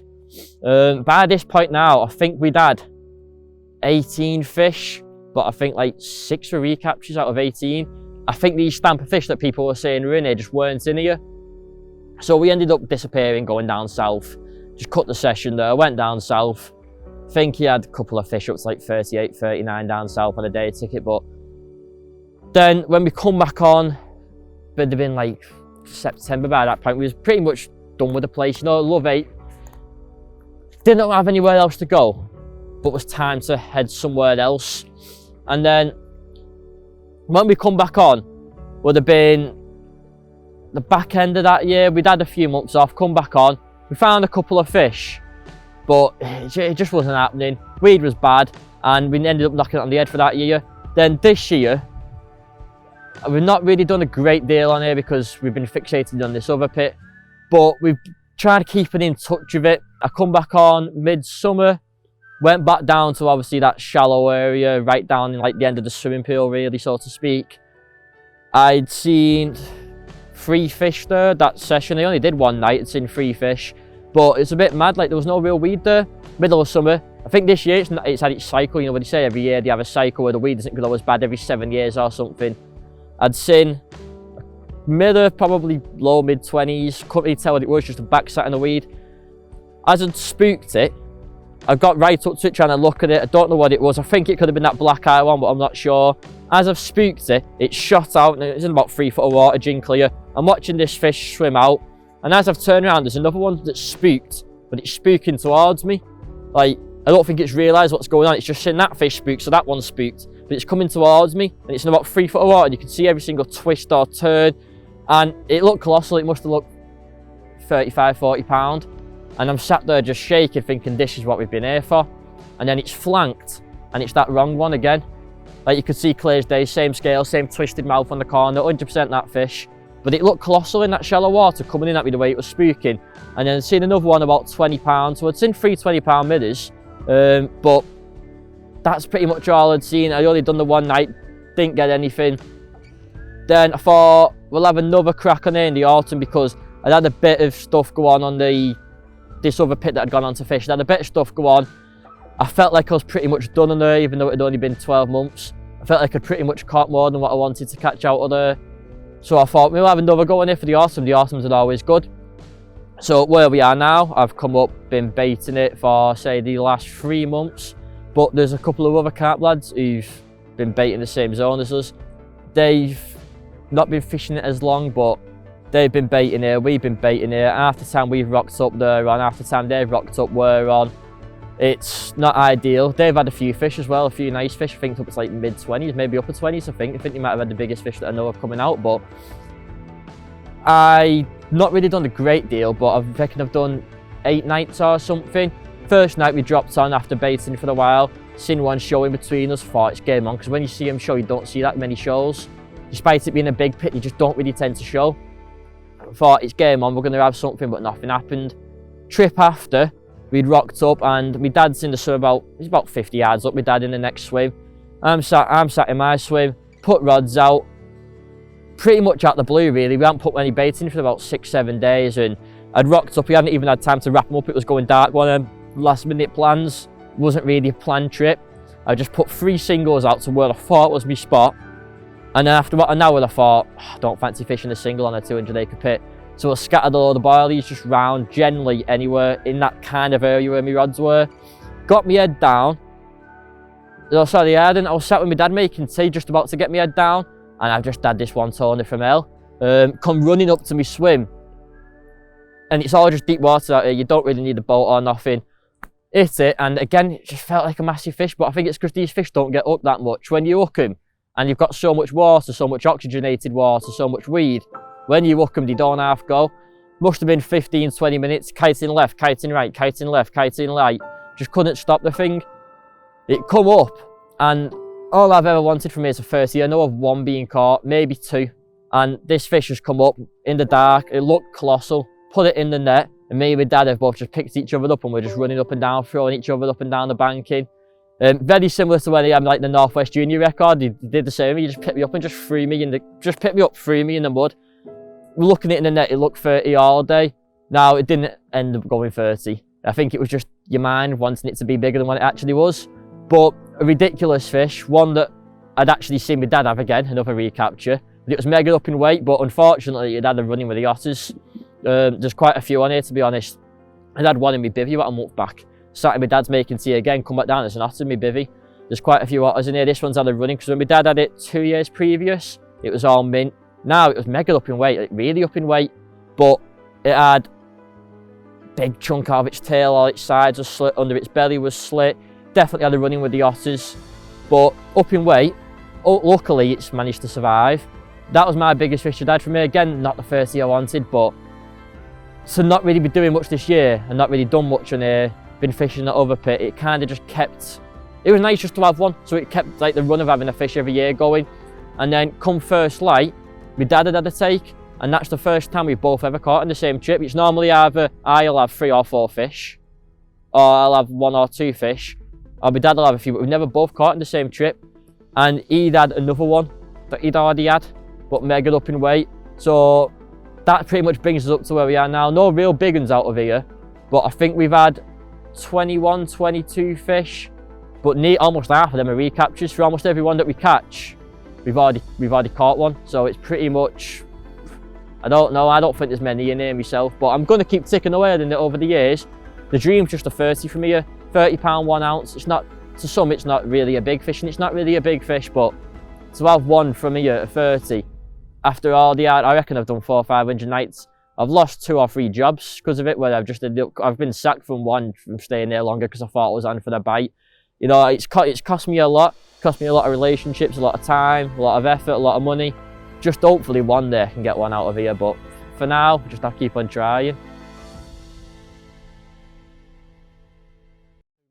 Had I known I was coming to Wednesday, I'd have given them less. But I've been fishing 2 rods out, straight out, and my left was going a long way left. But this particular trip, it was blowing a southeasterly, blowing into this corner. The spot down there that I've been fishing didn't look as good, and bearing in mind I'd caught 2 or 3 off of it the week before, when you're on a roll and you're catching, you make decisions come easy, the right decisions come easy, and I scrapped that rod and made that my right hand rod. I moved it out to the right of the swim, fishing short out here to an area I'd seen a bit of bubbling over the week or 2 previous, and that's an area I just fancied for that zip line. Like I say, I knew it got caught from this swim. Found an area, similar feeling sort of area that I was fishing straight out.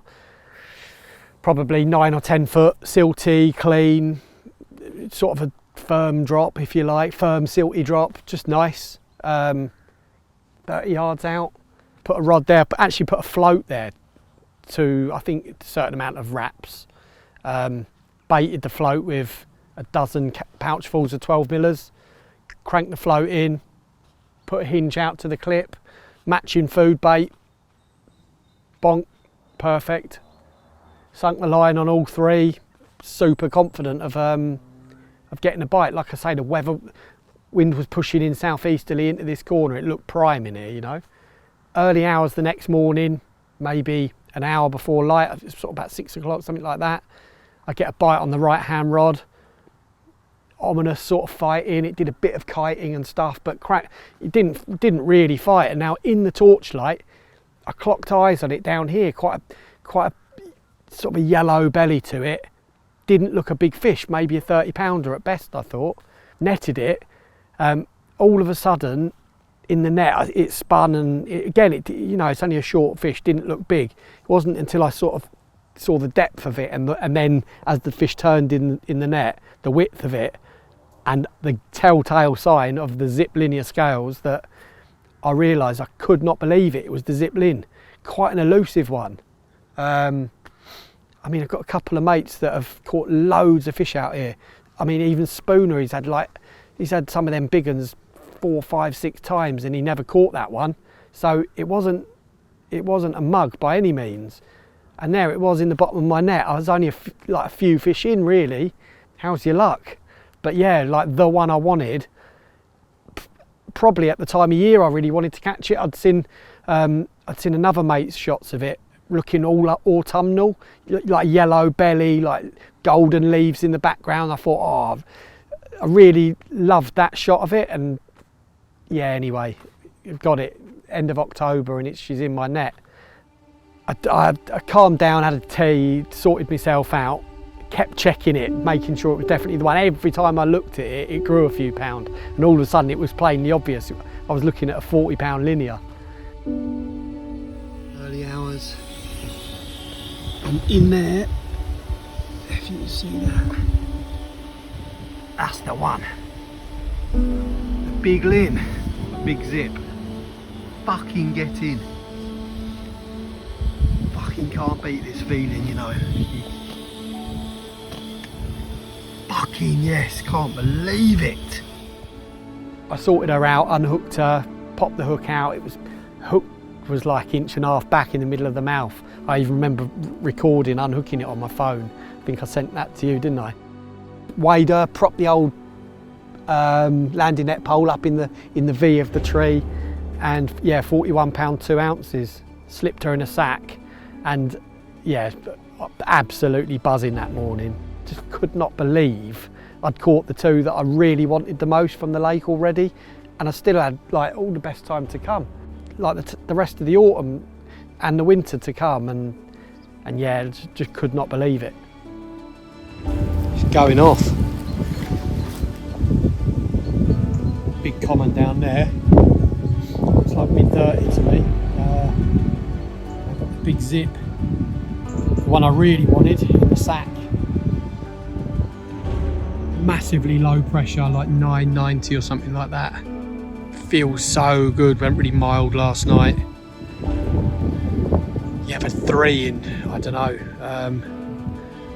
well, since about sort of 5:30 yesterday. My first one, got down about 3 o'clock in the afternoon. Oh, fucking dream trip. Last week went well. They're so on this bait, it's a joke. Right. This is all a bit of a blur. It's all only a fortnight or 3 weeks ago, but while I was waiting for Ben to come down, standing here by the rods, got a bite, middle rod, played another good one in, pretty straightforward fight, you know, just plodded about a bit down here. It was obvious it was a common. As it went into the net, like, I thought it might be a 30 pounder, but it was propped up in the net, and I had a couple of looks at it, and all of a sudden it was like, it was obvious it was a real big common, you know. It was growing all the time. I don't know if it was because I'd seen a 48 pounder the week before, and everything else after that seems small, didn't it? But yeah, so by the time he got down, I'd one in the sack, and I had the common in the net. I'd unhooked it, but left her in the net. And so we did that one first. We photographed that just along the bank, and filmed it. Real clean carp. And yeah, just what a morning, like massive brace of carp. And a 41 pound mirror in the sack, and a 37 pound 12 common in the net. Safe to say I had a bad back the rest of that day.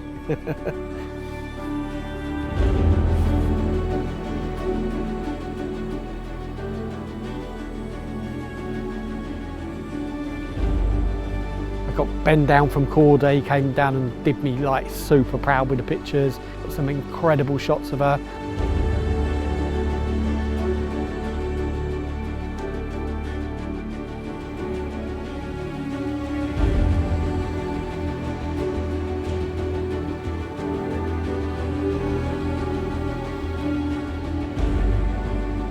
The colours on her, you know, an hour or two in the sack certainly helped, you know what I mean? All yellow underneath, the perfect row of linear scales, dark above, perfect overslung mouth. Just a real unique carp, and really I feel underrated. I don't ever hear anyone talk about it, but just I loved it, and I was in complete awe of it on the bank. Some carp just do that to you. I think maybe the fact it was such a short, deep fish, maybe, I don't know, but anyway, I just could not believe I'd caught the two that I really wanted the most from the lake already.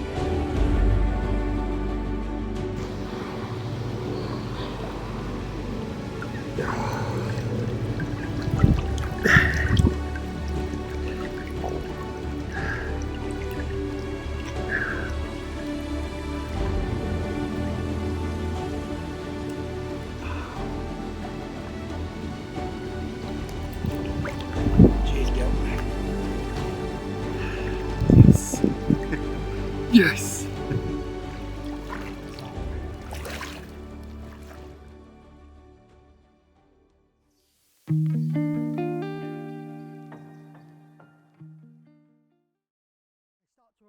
And then the birds come in, and then so I've got high hopes. Look.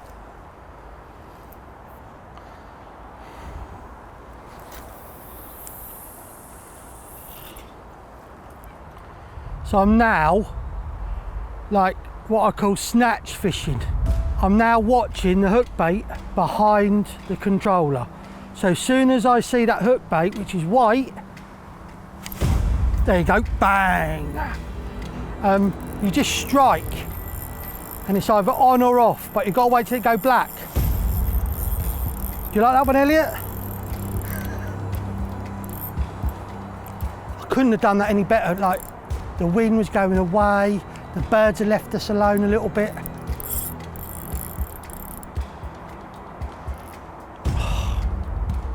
Come on, no. How the hell am I? This is going to wipe people out. Bait. Got to keep the rod up now, try and keep everything up, because we've got someone fishing next door. When it's flat calm and I can study the hook bait and wait for that moment when it goes from like white to dark black, and I can like just strike it. They've had it. Because you don't give them that moment to do ya. Come on. Keep coming back. No therapy. I wouldn't normally play it that hard, but ain't that bad.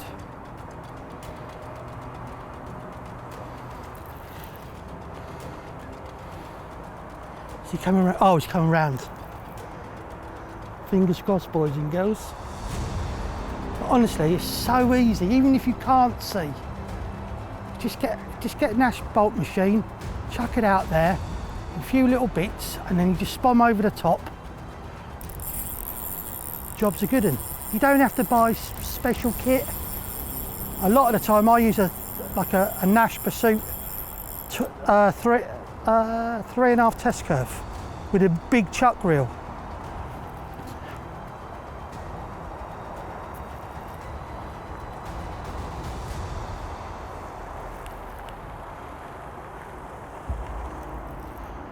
With a 10-pound line, you can hit ranges of up to 120 yards.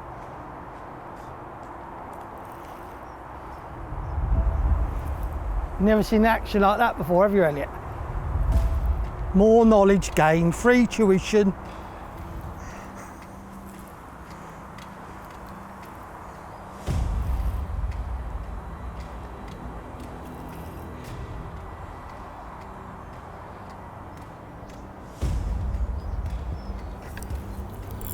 No.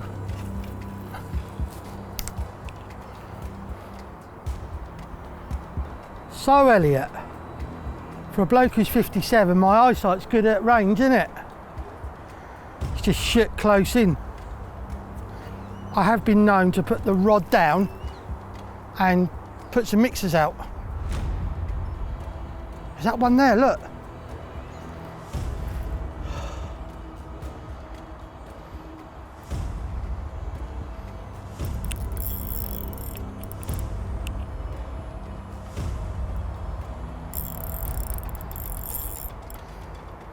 It's under that tree. Oh, he's all right.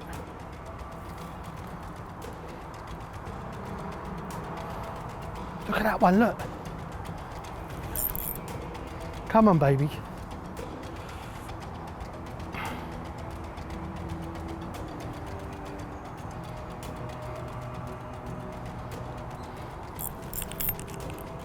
You can go for that snag, look. Another mirror.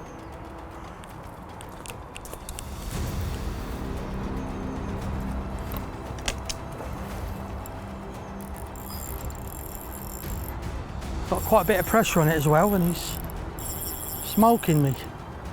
All right. Yeah, look, it slows him down. Just put the rod to the side. I'm multitasking here. I've got two hands on the rod, and I've got my foot on the net. Come on, don't start all that. Here we go. We're closer in now. Come on.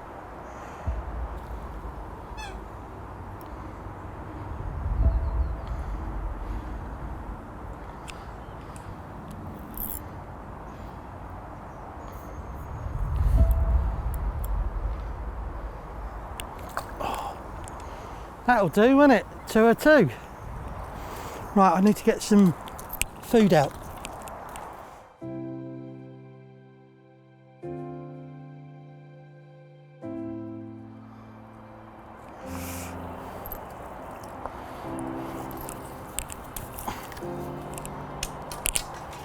I can't believe nothing ain't happening out there. Right.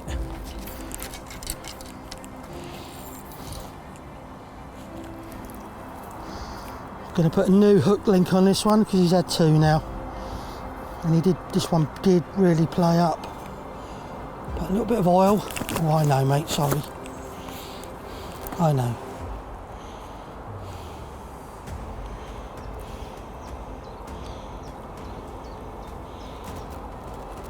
Right, let's have a quick look.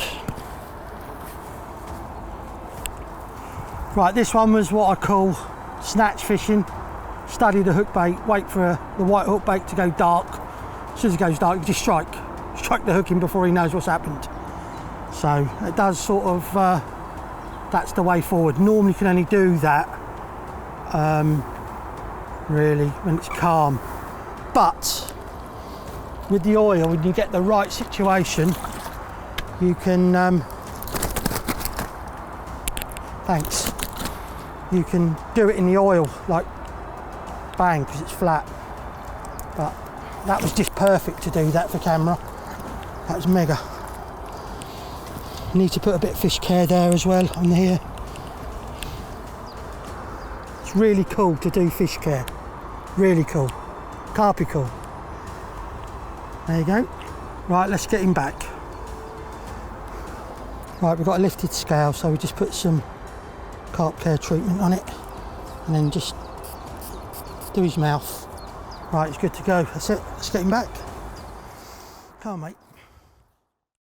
Well, there we go. That was Cypography's best bits of 2023. I hope you enjoyed the film, and before I go, I would like to say 2 things. The first of them is thank you to everybody that supports us, whether that is as a Cypography member or as a subscriber on YouTube. We appreciate it a lot. And the last thing, please subscribe to our YouTube channel. Again, we would appreciate that very much. Have a great 2024, and that is all from me for now.